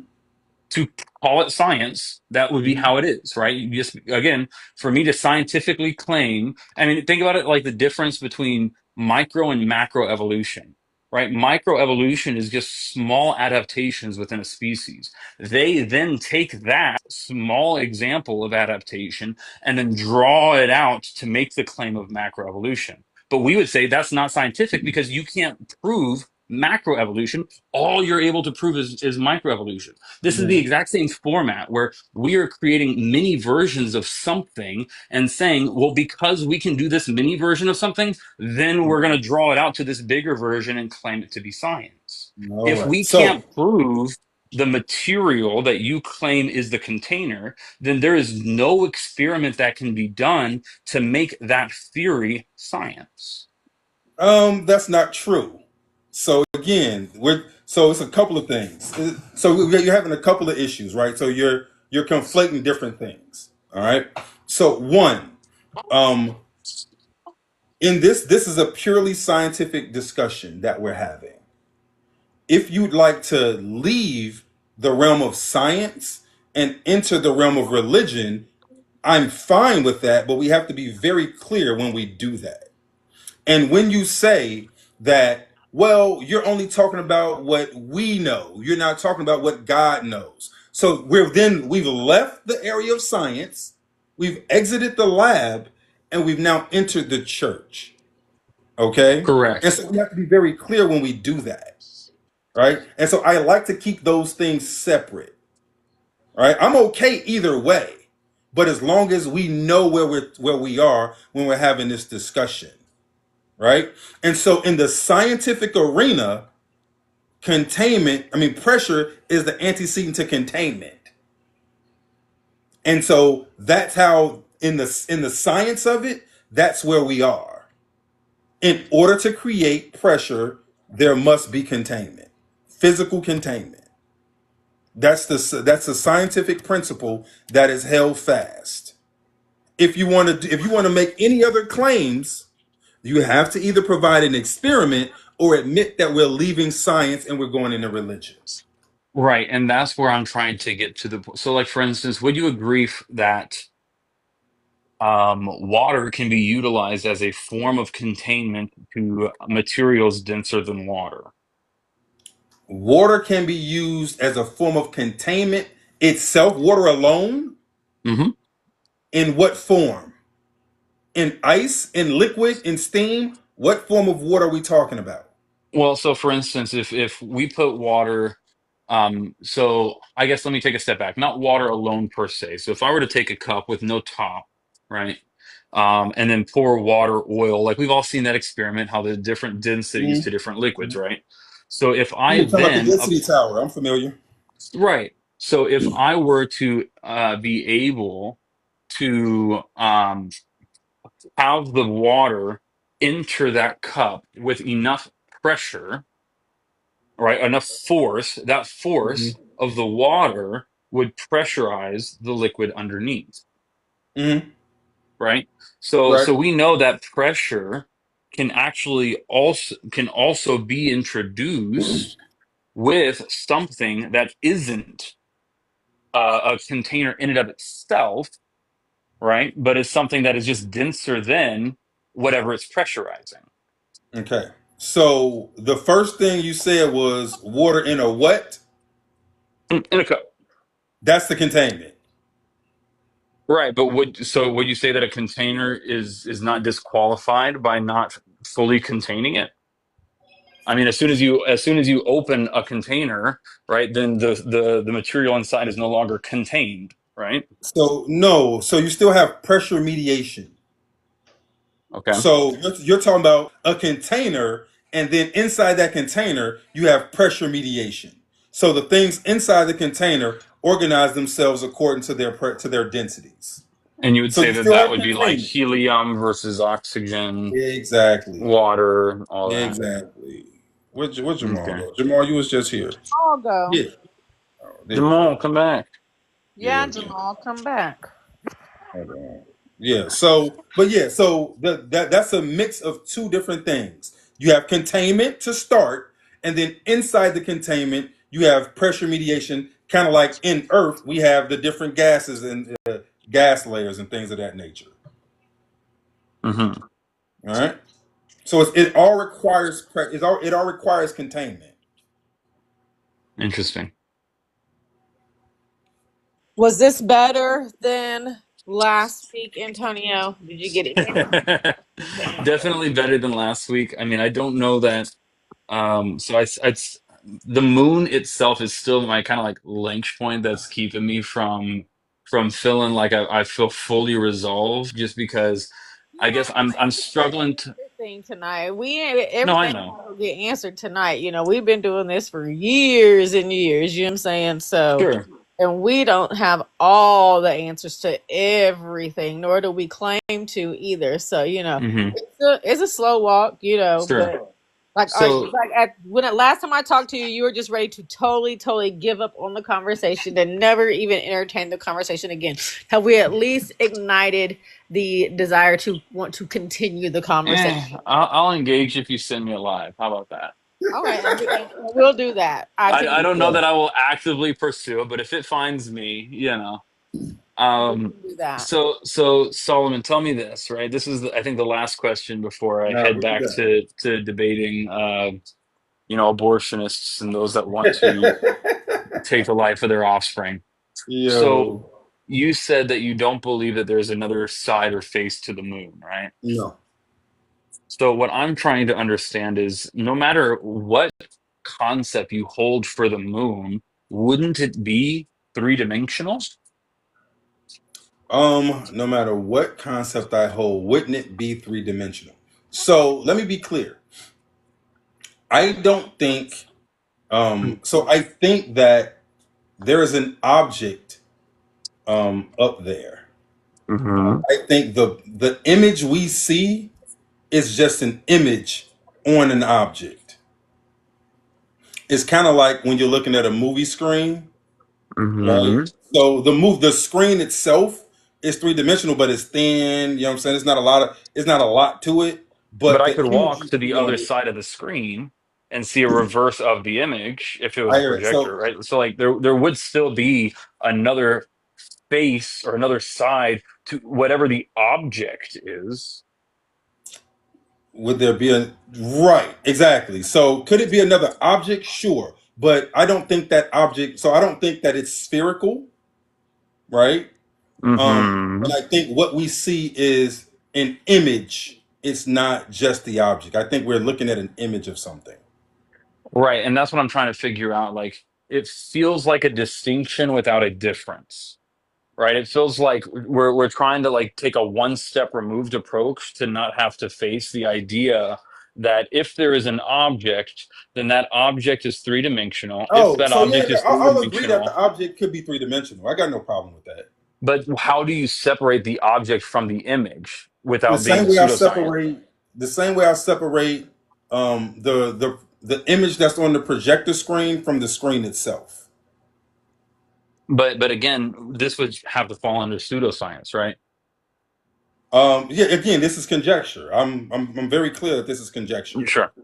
Yeah, and I guess I'm just curious, like, what leads you to hold this stance? Why does a Ah, spherical great why does fucking yeah, question. why does a spherical moon why is that not? All right, let me see if I can find it. I think I asked the wrong question, buddy.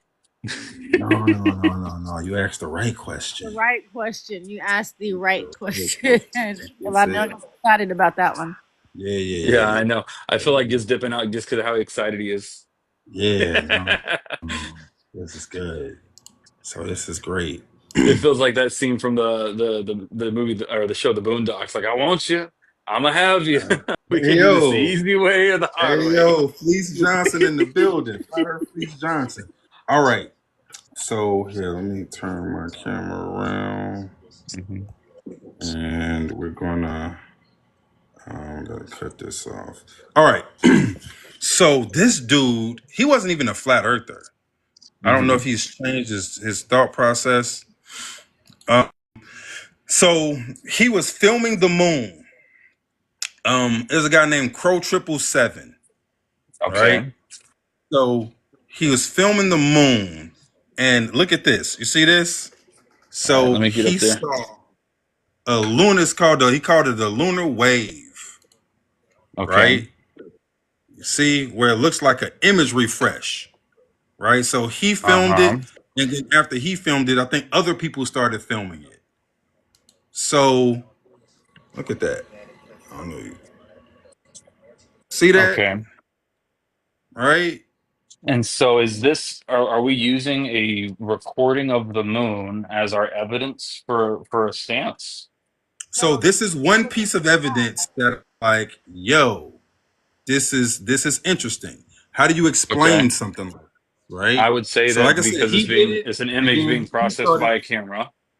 Yeah. huh?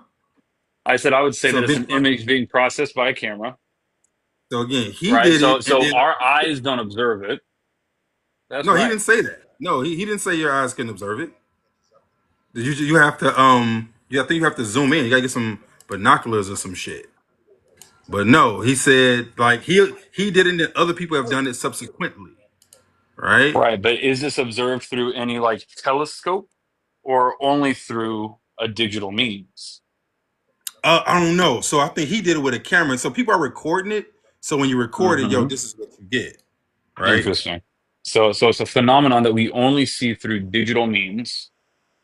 Now, some of the other guys in the other room, they have it on. They've recorded it as well on their, you know. Digital means. Well, I guess so. So, Yeah. but there's But I been a think couple of people that have recorded this same phenomenon or whatever. But yeah. it only happens with the moon. It doesn't happen with anything else. Why is it only happening with the moon? Well, again, I think that whenever you take a digital zoom, right? I feel like if we were to try and zoom on something that far away, that this would be the result, but that the moon would be uh, People zoom one all the of time, and this never happens. well, the fact that you even referred to it as like an image refresh tells you that it does. We even have a way to refer to it because we've seen something like this happen before. Where? What you got?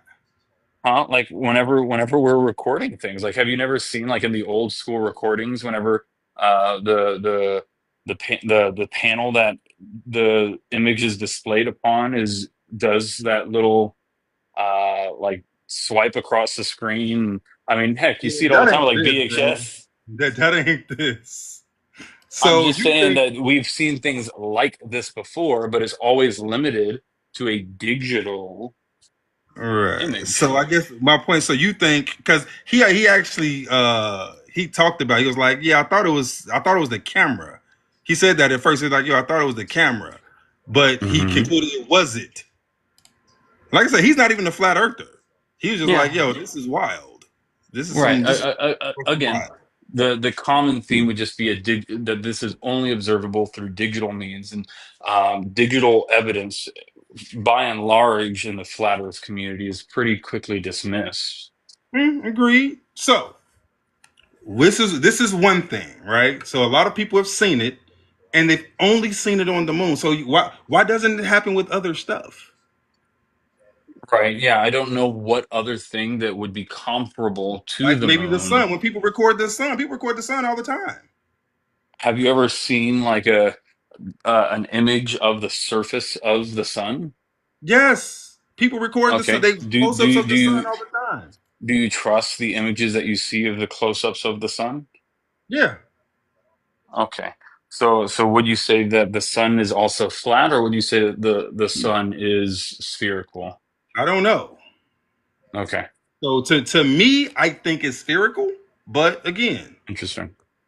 yeah. I think that a lot of things I think that a lot of things in existence tend towards the spherical, right? Whenever you blow a bubble, it never comes out as a square, right? So That's about pressure though. That's pressure. well, right. So again, even if it's unexplainable, Globers do believe that there is pressure that exists, both with gravity in their stance and also the bending of space is a big aspect that is Bending in utilized. space. So let me ask you this. Can you loan me some space? Can you reach in your pocket and give me some space? No, I Can you can't. can you I email me barely some got space time? as it.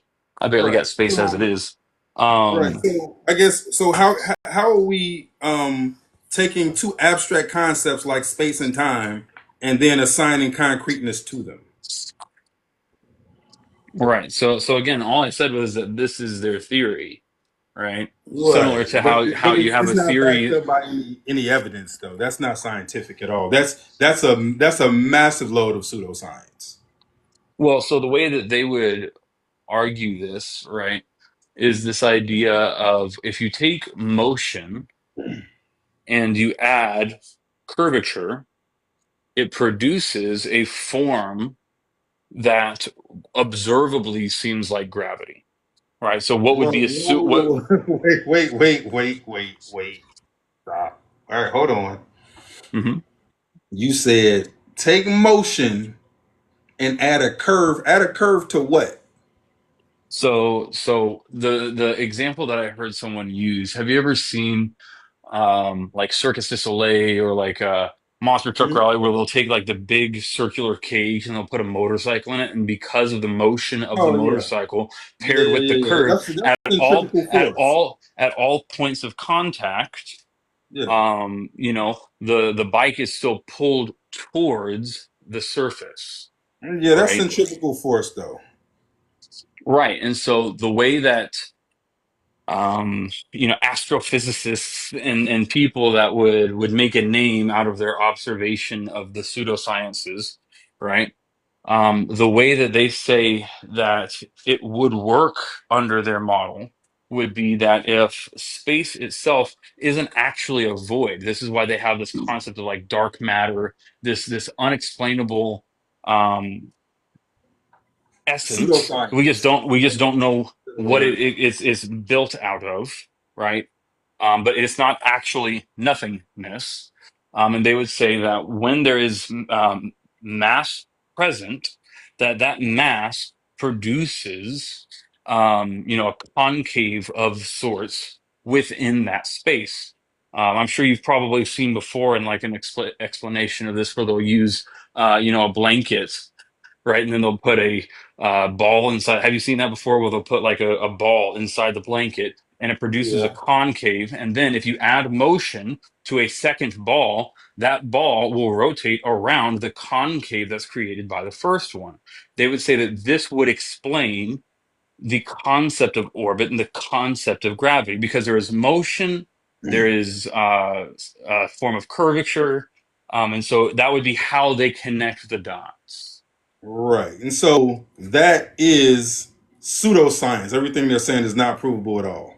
Well, they do in the same way that you say, oh, well, we can only produce pressure through containment. They Mhm. do their experiments, smaller versions, and say, hey, look, this gets the result that we would expect under our theory. When have they ever produced any space time?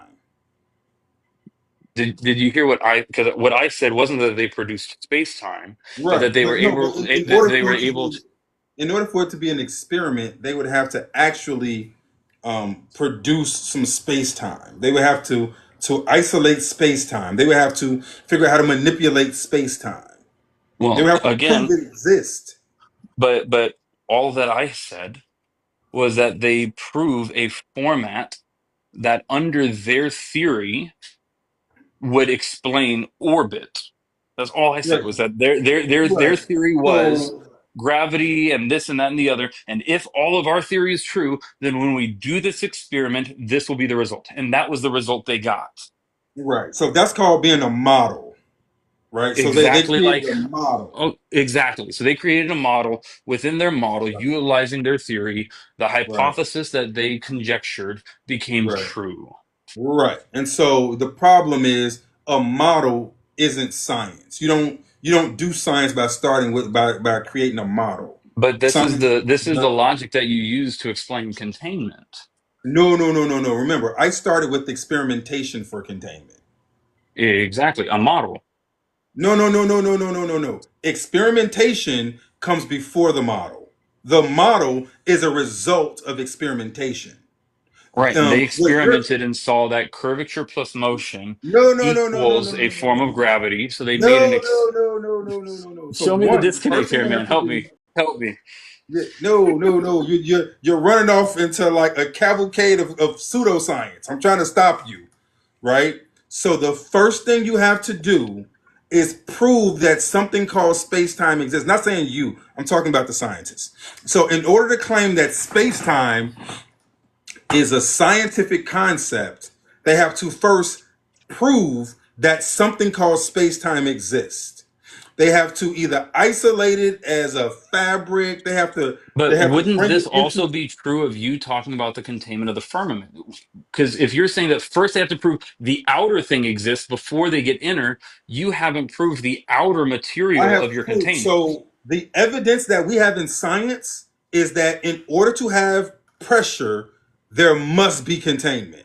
But see, And that's the so, issue, though. You're telling them that they have to first gain the material that they're trying to no, prove no, it, no, but no. you're I'm saying that saying you don't have to gain the material to prove yours. so. What I'm saying is that if you're talking about causality, then and you're attributing the downward vector to something called space time, you must now bring this space time into some sort of controlled environment and manipulate it to prove that it And can if you're do what claiming it that can the do. pressurized No, hold on, Earth I'm gonna tell you. is My caused claim by, is that in order to create air pressure, you must have containment.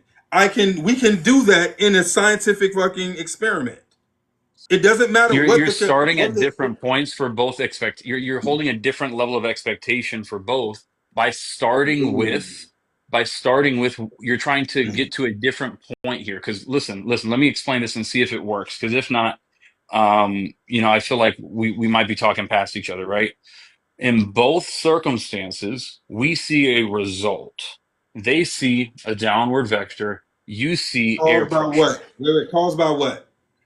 Well, that's the thing. The cause is what is sought to be proved in both Right. instances. So So the cause if I is can not give yet. you, let me ask you this: if I One can second. give I was you trying to. I was trying another, to walk this out.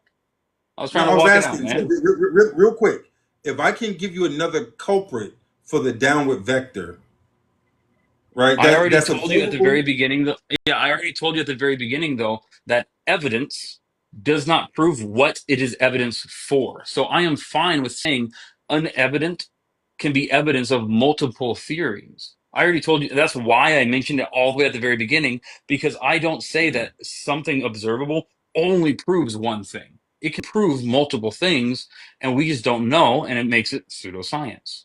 So again, in both of these categories, we see a result. You see pressurized air, and they see a downward vector. So then No, both I see a downward instances, vector as well. I I know, see but a downward vector. I'm talking about how the experimentation worked out, right? No, okay, go The ahead. the result that you saw and sought to prove was air pressure. The result that they saw and sought to prove was downward vector. Mhm. So what you did once you saw containment was try to reproduce containment, correct? Right. So when they saw downward vector, the No, no, first thing reproduce they air did, pressure. Reproduce air pressure. Air pressure. yeah. So you Not saw air containment, air pressure. pressure. Yeah, Go so ahead. you saw air pressure and then you sought to reproduce air pressure. They saw downward vector and sought to reproduce downward vector, Mhm. right? So in Mhm. both instances, we're limited to what we can do. So whenever you produced air pressure, you produced it with a material that you don't believe is the material that is causing the pressure that you originally sought to prove, correct? Right. Go ahead. So Mhm. whenever they did their experiment, they used materials that they don't believe What produces the material did they result. use? They used everything from like specialized fabrics. They used different. I can send you all the stuff that they So did, again, right? how? But So wait. in the So end, no, no, wait. in both instant. One second, I'm at the last stage of me Go walking ahead. You this got out, it. man. Go ahead. In both instances, we have a flow where we saw a result. We tried to reproduce the result using materials that we don't believe produce the original result. And then the material that we believe produced the original result is not something we can prove, test, or contain to observe. All right. So the Do issue you is disagree this. with any of that I laid out? Yes. Yes, I do. Okay. Okay. So the issue that you're having, and the thing is, even physicists and astrophysicists agree that space time is a theory. It's a hypothesis. I'm sorry. It's just something they invented. It's a concept they invented. Yeah, it's an explanation for a result that they see. Right. Yeah. So there is no claim that it's actually a concrete thing. Even they say this. Okay. And so you're attempting to do something that they don't even do themselves. They don't assign concreteness to this abstract concept. When you ask them what gravity is, they say they don't know. They just created a model, and they put the space time in as a placeholder in their concept. It's just like dark matter, dark energy. It's just something they invented. They don't think, like, they know it's not real. They've never actually like, no one's ever seen it or touched it or manifested nothing. They know it's not real. It's just something they put in to account for things they can't explain. And so you're trying to mix pseudoscience and theoretical models in with natural science and things that are observable, testable, and repeatable. And that's where you're having the issue, right? These things are not equivalent. Natural science and pseudoscience are not the same thing. All right. So let me just show this to you real quick, and I'm sure you've probably seen this before, right?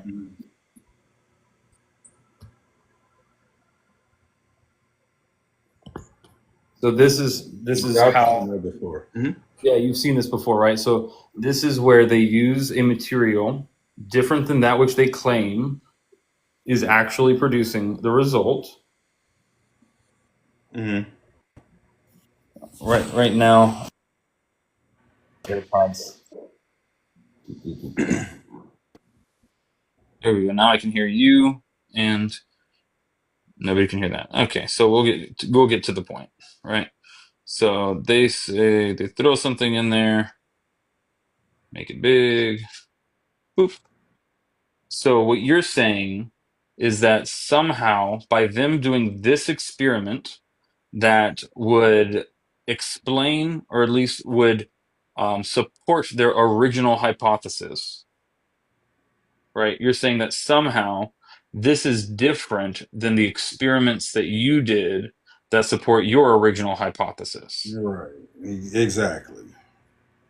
This is way different. So what they're giving you is something that has never been brought into reality.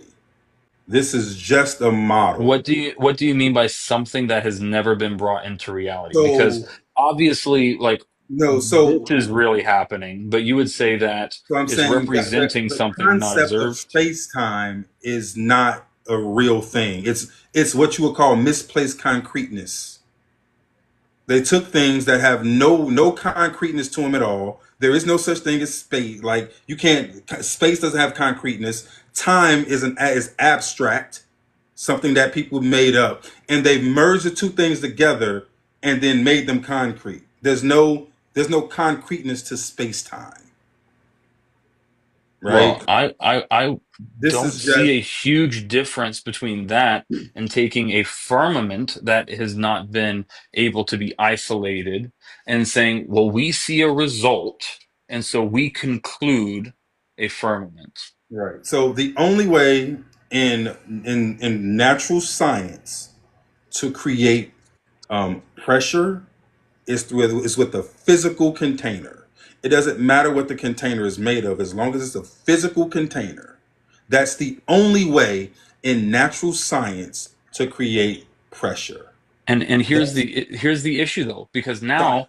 now we know that um, there are more than one ways to create a downward vector. How do we know this? that. I just showed you a secondary way No, that a so downward again, vector is that's created. somebody's abstract model. That's not evidence of anything until they can bring into into natural science. So remember the definition of science? Right. That Repeatable, didn't approvable. right. Right. So right, that didn't meet it. That did not meet the Have you definition. not seen like the people that are in the like the circus that game? It's not a game, it's a ride, right? Where you walk up and The then you stand again. Jagatron? Yeah, that, right? So have you seen the people Yeah. that are standing on the wall like perfectly Yeah. I've been horizontal? in it before. Okay, so all the only thing that I That's said centrifugal was force. That's different. So but on you away. all that I said was that with observable science, there is more than one way to create what visibly is observed as a downward vector or a vector towards the surface. You can What? So use. again, that's centrifugal force. That's science. Science, Okay, like we can bring that, we can model it. That's not the downward vector, though. Right? That's not a downward so vector. all I said though was that observably, right? So for instance, if I were to move the camera to where the person's feet were at the bottom, it would look like a downward vector, wouldn't it? No, because remember, in that ride, they dropped the floor, Hmm. and I'm so talking about you're the people literally that stuck stand against the wall. horizontal. But there are people You're that stuck. stand horizontal against the wall, right? So they use that Right. centrifugal force. And so That's the centrifugal force. from Yes. an angle, if the camera was moved to where the front of the person was facing the camera instead of the Mhm. top of their head, it would Right. look like a downward vector, is all that I Right. said. Yeah, all I said Now, is I observe. agree. There's a way to use centrifugal force to create an observable format of a downward vector. That was all that I said. So, in order to make that claim, you would have to say that people are standing inside the globe, standing on the walls outside of it, I'm because not that's making what any happened. claims. All that I said was is that there is not only one way to explain a downward vector or what we observe as a downward vector. All right. And so That's all I again, said. any way you explain it has to adhere to the scientific method, and that blanket that he had does not. So his blanket does not.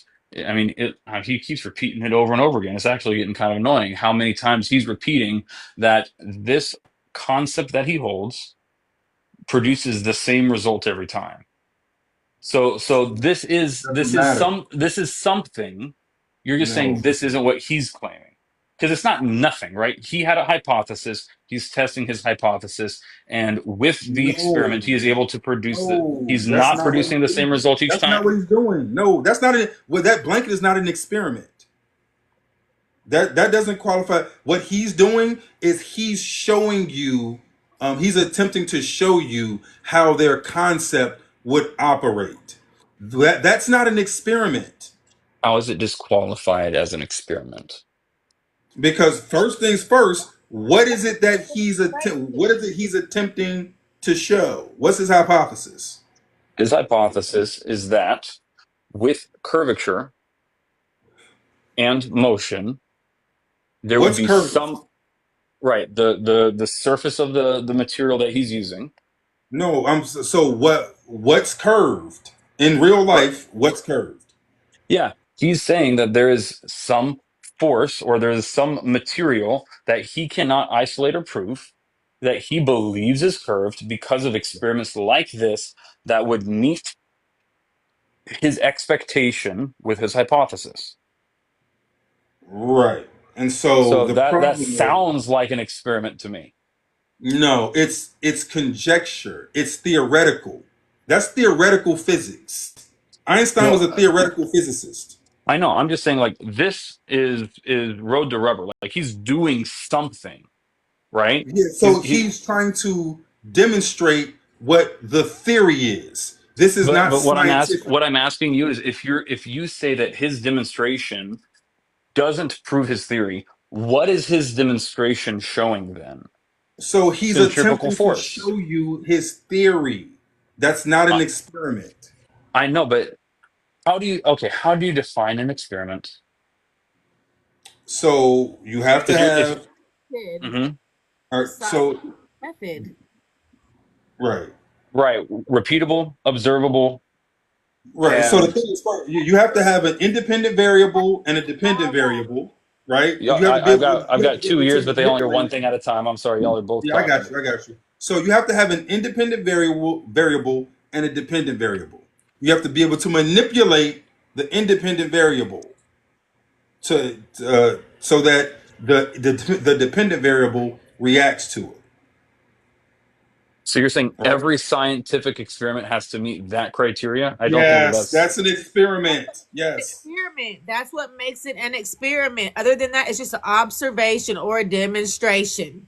An experiment has to do certain things. It has to follow all of the steps of the scientific method. It has to meet all the criterion of the scientific method for it to be considered a valid experiment. If it doesn't do that, it's not an experiment. It's just a good guess. It's a theory. Right.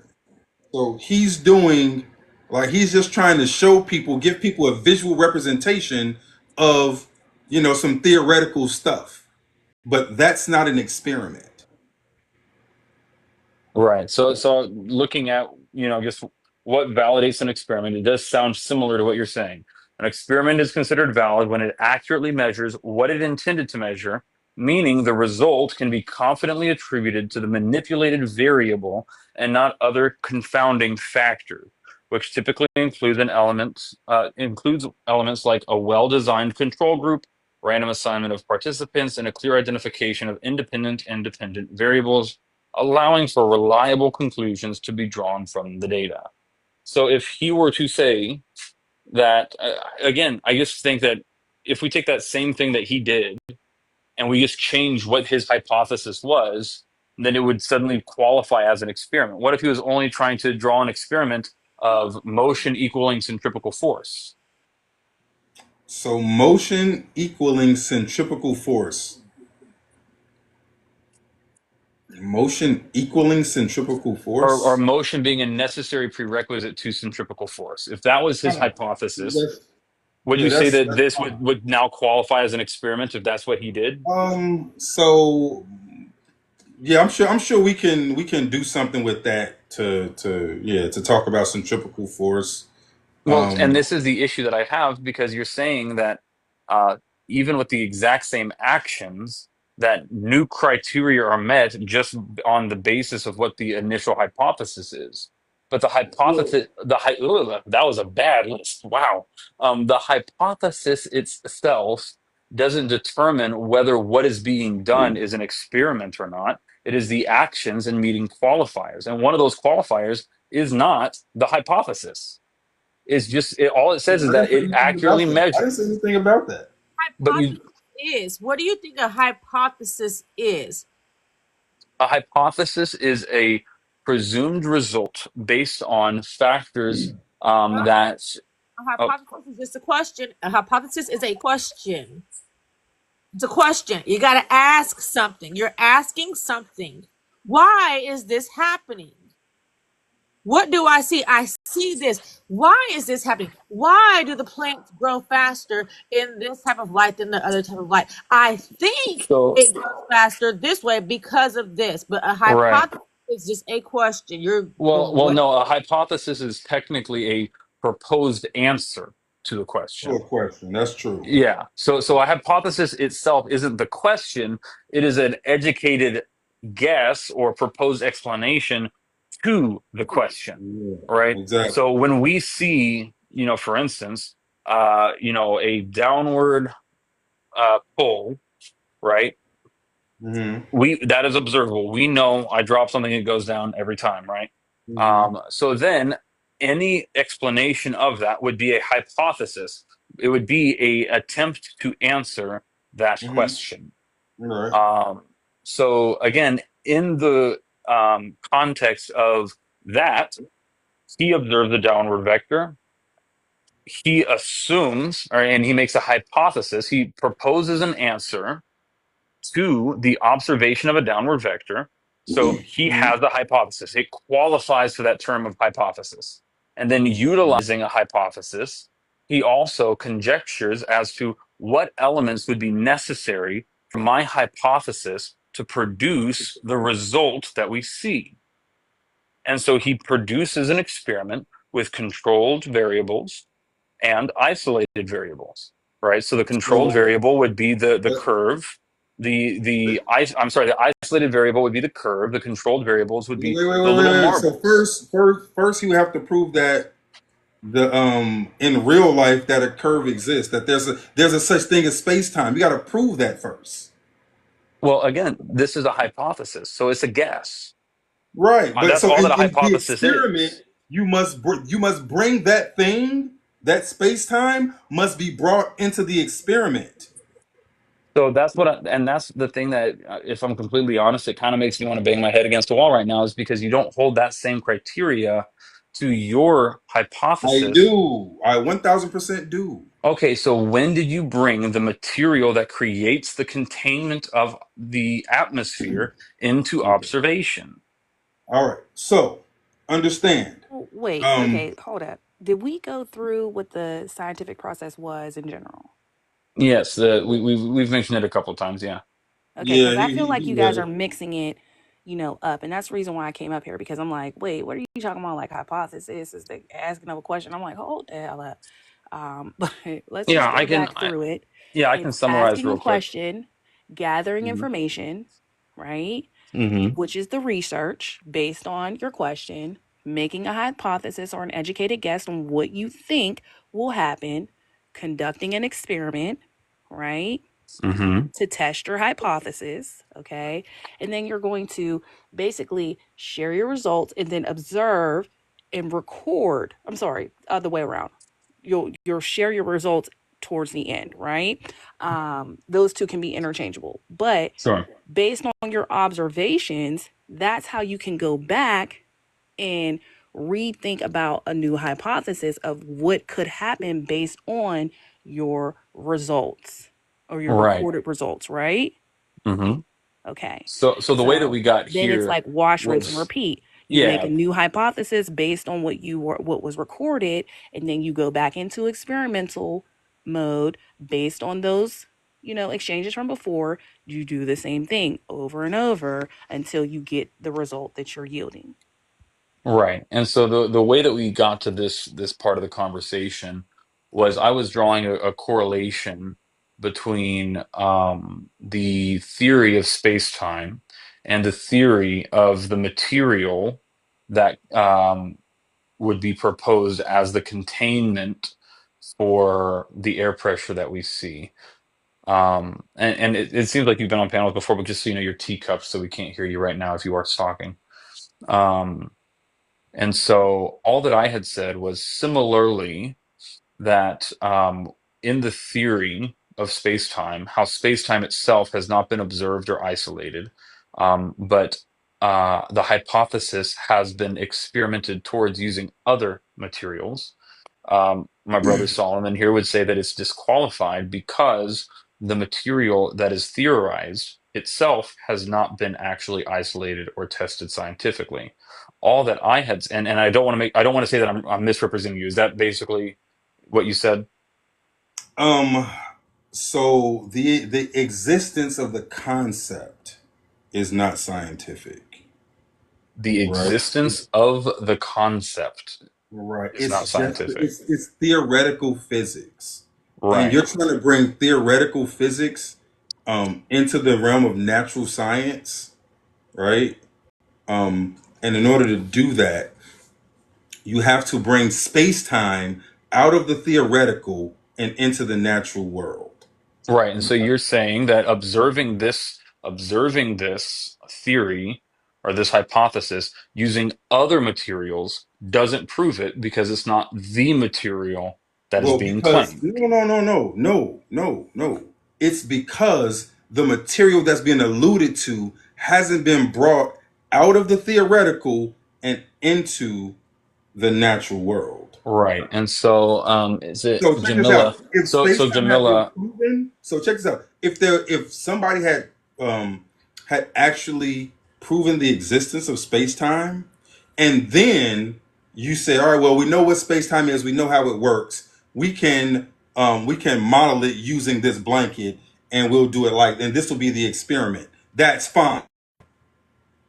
But the Right. problem is there it actually hasn't been proven to exist. It's just a theoretical concept. And all that, and I'm fine accepting that. I'm not denying that. So the thing is, Jamila, all I'm saying is that that same criteria should then be held when we talk about there being a material that is used as containment for the air that we breathe. I'm not So saying that we having don't observe that the air that we breathe is still here, but all I'm so saying is that if the criteria is first that the material being theorized has to be brought from theory to observation, then I all think right. that that is a criteria that should be held for both instances. So has pressure been created using physical containment? Sure, we have used the materials at our disposal to create pressure All right, and Keep that's going. it right there. We know the only way to that we create are pressure able, is with physical containment, but again, right? you're convoluting this idea of what we are capable of doing and saying that because we are capable of doing it through this means that therefore it is the only means that it is Are we possible. in, so remember, we're in science. We're not in religion, okay? Exactly. So The scientifically you have not scientific premise. proven the substance that you claim is the container. Whoa, no, no, no. You got to focus. Focus on the concept. In the natural world, But the concepts are theory, only right? way the only way to create pressure is with physical containment, correct? The only way that we have observed and been able to reproduce air pressure is physical containment. Correct. Correct. So this is how this is in science. We're in science, Hmm. right? And so, in order for us to observe air pressure, the only way it can be is with physical containment. Awesome. So what if I told you that I hold that the physical container is dark matter? That's great. I have no problem with you making that claim. The Okay. now what's next is for you to bring that into the lab setting and demonstrate dark matter creating physical containment. But the thing is if I what does the name of the container matter in your theory? Because you have yet to actually name it or prove it yourself. No, so again, what we're talking about is physical containment. We Yep. agreed in science the only way to have physical containment, the only way to have pressure is with physical containment.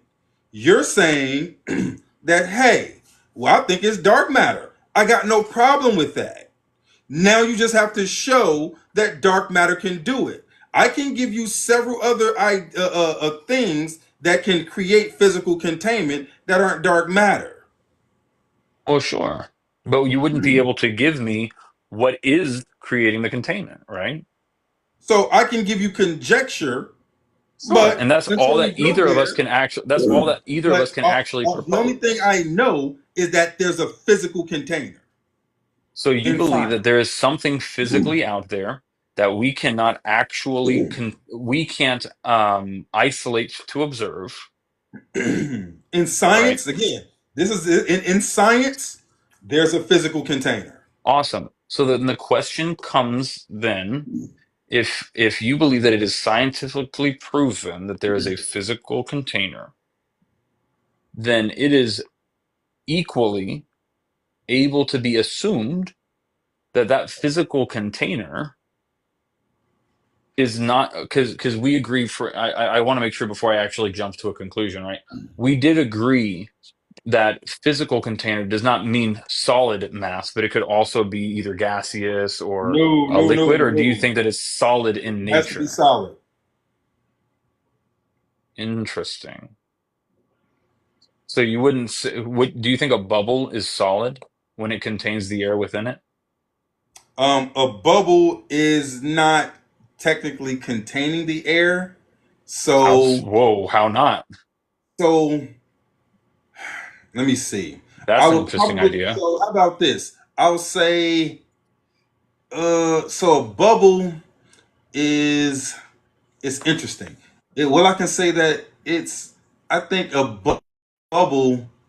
Yeah, I'll say a solid. Fuck it. Yeah, let's go with solid. All right. Do you think that that would hold up to your scientific theory that a bubble is solid? Yes. So it is the exact same liquid that is in your little bubble tray put into a different shape, right? There's nothing actually about the matter itself that changes, but the shape. And you would hold that it The bubble. changes.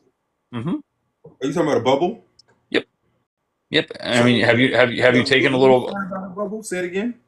Yeah. So whenever you make a bubble, there's liquid, and then you take that liquid and you reshape it. That is the only thing that actually changes to the nature of the liquid is its shape. No, it's not just you reshape it. You actually inject air inside of it. Right. And so you're saying You by close it. the injection of air inside of this liquid, Mhm. you think that it becomes a solid? So No, like I an think air that. so if I go down to the bottom of a pool and I let some air out and it rises up in the shape of a bubble, you think that that bubble is solid? Oh no, I thought you was talking about like bubbles that you blow. Well, I mean, You there's said multiple bubbles ways in to the get, pool? yeah, there's multiple ways to get bubbles. Oh, so yeah, I thought you were talking about the bubbles that you blow in the air. No, bubbles in water are not solid. Okay. So would you say that whenever I release some air at the bottom of the pool, my Mhm. air is contained by liquid? Contained. Yeah, it's Um, contained by a liquid. is it contained by a liquid?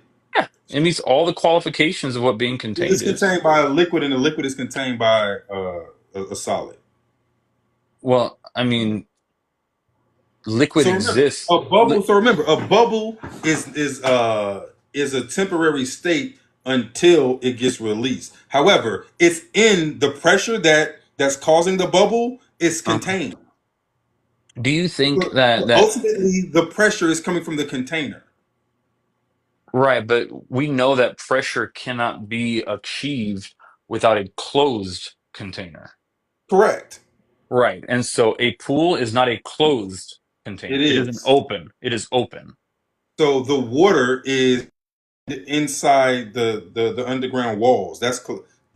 Right, but it That's is where not that a is. closed it is not a closed container, is what I'm saying. Though. If you ever try to So open a It's pressure cooker, inadvertently able to be made inside of a pool because of the positioning of the water inside of the so pool. I'm sorry, right. Jamil, So can you say the beginning of your sentence? I couldn't hear you. I apologize. That's okay. I said that because of the shape and the way that it is designed, water actually has the ability to be pressurized like in that state of a pool. Right, and so we would yeah. be able to So say So what? even No, though what you're water isn't it can be water. classified as a container, not necessarily an open container because of the way that a pool is made, you know, no. and then Hold on, Jamila. Hold on. Wait. So no. Now we're back to containment and pressure mediation. The bubble is attempting to find the pressure that it resides at. And so that's pressure mediation that you're talking about. That's not the water acting as containment. I feel like that's a bit of a stretch. Hmm. Mm-mm. Because I mean, if you It's have pressure mediation. if you have a balloon full of helium, the balloon is acting as a container as the Yeah. helium seeks its correct, Pressure you know, mediation. right. And so just because there is movement through something does not mean that it is not a container, No, right? that's So pressure. a The medium, that's just pressure mediation. The container is the physical thing that's holding the different mediums in it. The pool is holding the water. The bubble is the density of the water, or the buoyancy of the bubble is less than, or is more buoyant than the water, and so it's trying to go up. The water is pushing down. The bubble's So not there's going up. The so the water is water pushing down. itself is providing pressure. That's why we have The water wa- pressure, right? Like the whenever you go deeper and correct. deeper, like Correct. in the ocean, for instance, right? Mhm. We observe water pressure. That water Correct. itself, because of the fact that it has weight, And that Right. weight surrounds you or whatever is being in the water, that the water Right. itself provides pressure. Right. Correct. Well, yes. Would you hold that the water only provides pressure because it is contained in and of itself? Yes. Okay, so can you, through an experiment of any kind, produce pressure with an open container? With an open container? Hmm. No.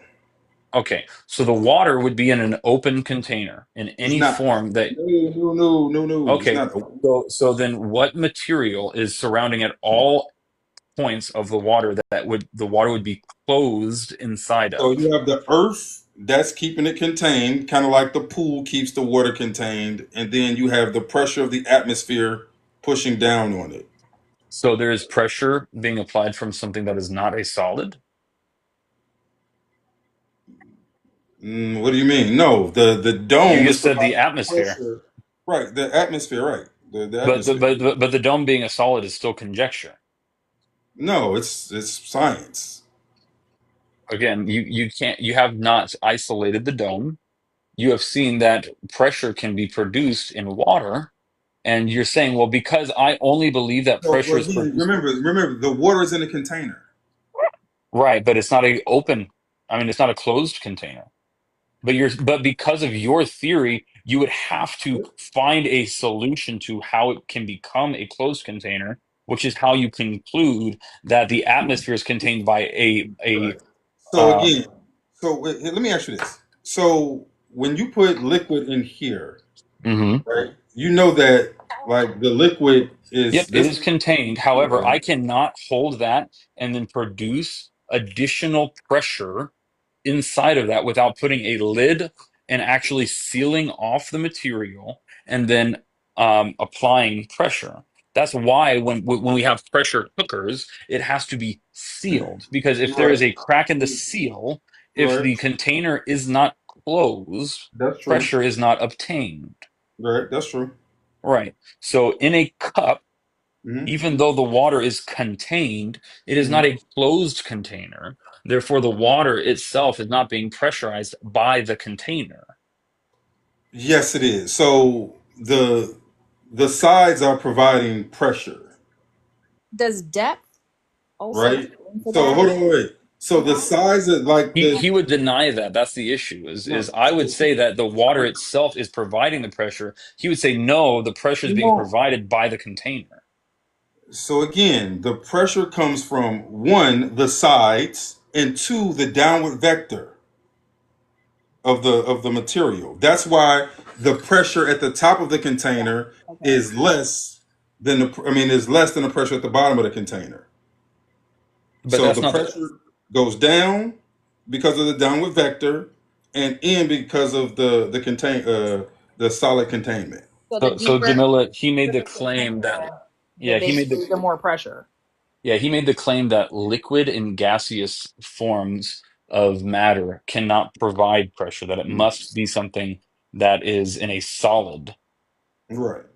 You have to have a solid I in mean, I order to have definitely containment. understand, like, whole, because I'm thinking like the depth of everything as far as a container, because in like a more shallow container, you're not going to probably have a lot of pressure, but it also depends on what you are, applying the pressure to. Like, it might not be pressurized to our bodies, but to something else, it could be versus, an ocean or a lake or something like that. There's pressure that is, within that container based on the depth of that container, whether it be open or closed. Right, but he would say that the only reason that the depth makes a and I'm still trying to understand that because he's saying that the downward vector contributes to the pressure, but the Correct. downward vector wouldn't be affecting the container of the water, it would be affecting the water. It affects everything. Everything is in the field of the downward vector. Except for what you believe the firmament is, unless you believe the firmament is slowly going down.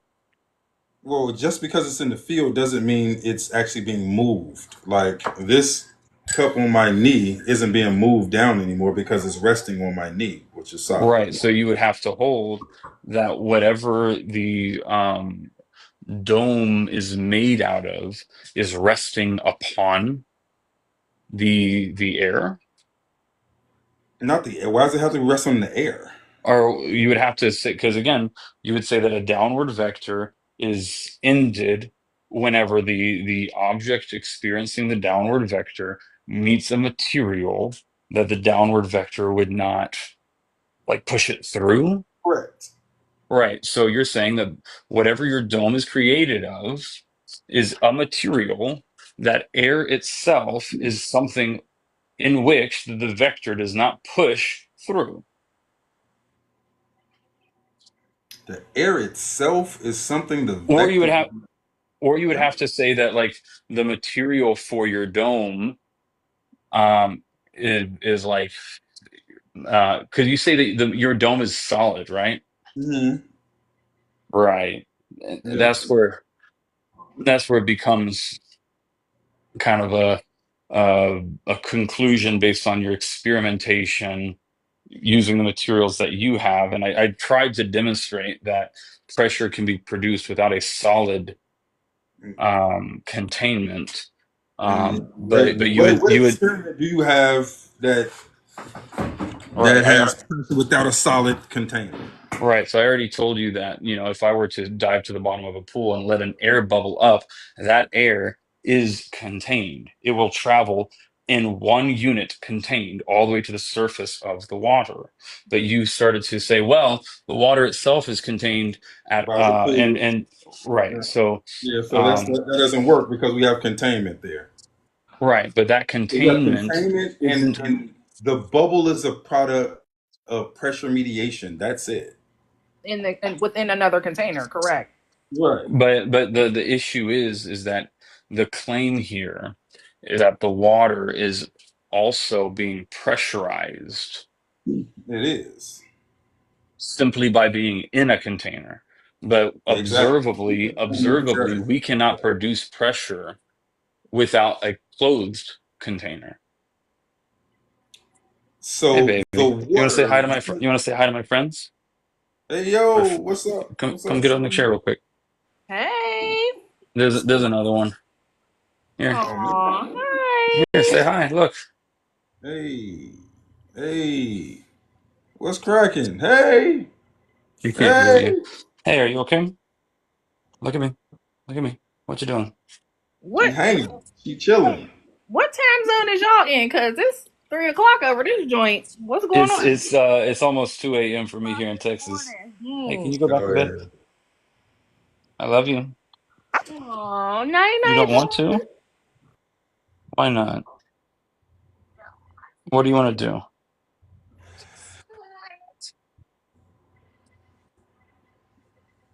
You want mommy? Mommy's sleeping too.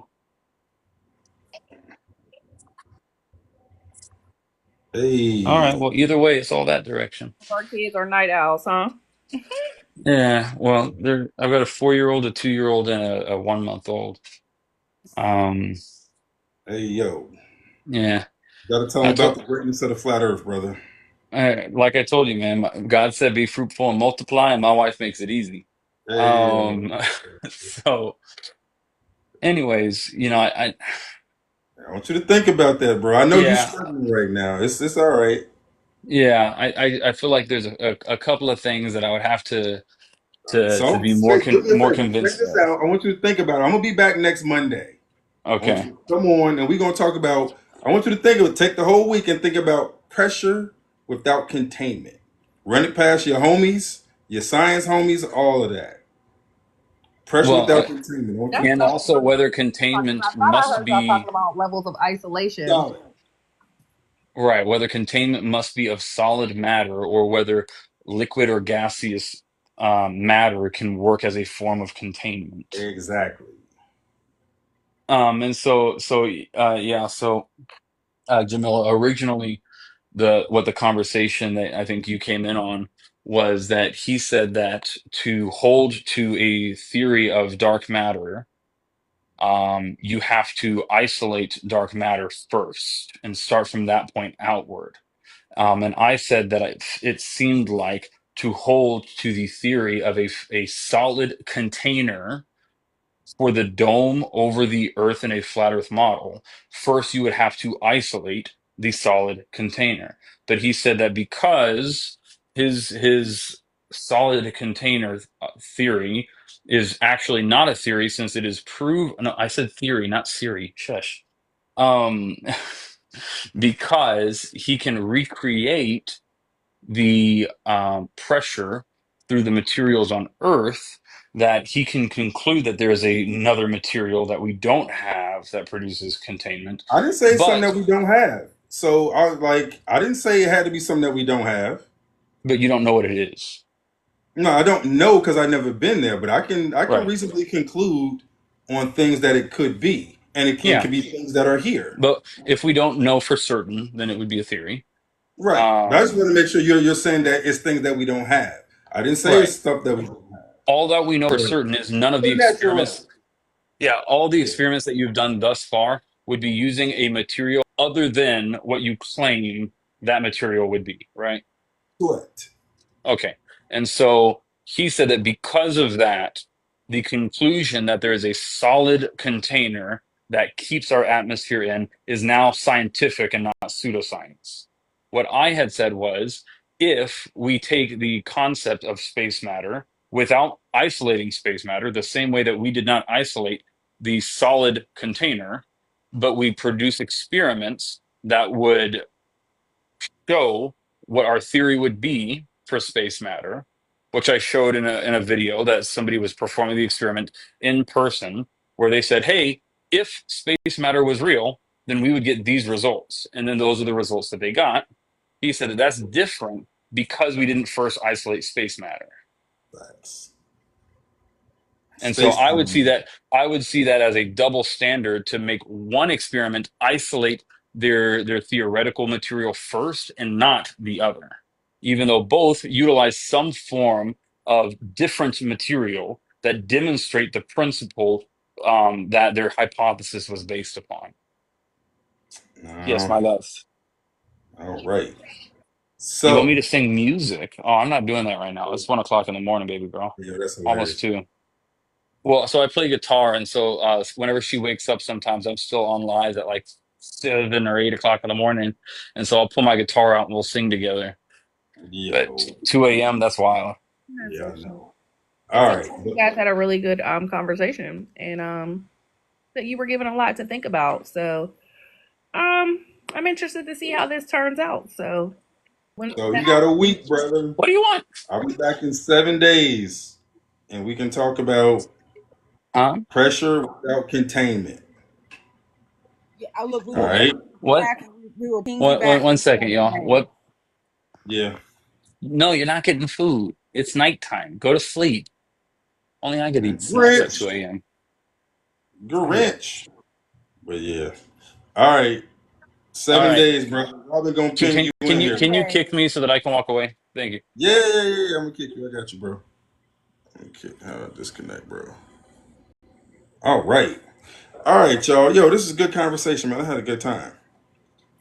We started off talking about Antarctica and flat Earth and what's going on down there. End up talking about flat Earth all night. Not mad at it. We will be back next Monday. All right. Even if we off the podcast I think we off the podcast next week, but we're gonna be back on TikTok next Monday. All right. I appreciate y'all hanging out. Remember, yo, it's Conspiracy University, man. Look, blackisauniform.com, blackisauniform.com. Get your Christmas, New Year's gifts, man. Check them out. Conspiracy University collection is lit. So is the Conspiracy Corner, the Talking Teas, the Soulful Stars. Yo, it's a great thing, man. So check it out. All right. Other than that, man, I appreciate y'all hanging out. I'm gonna see y'all in a minute.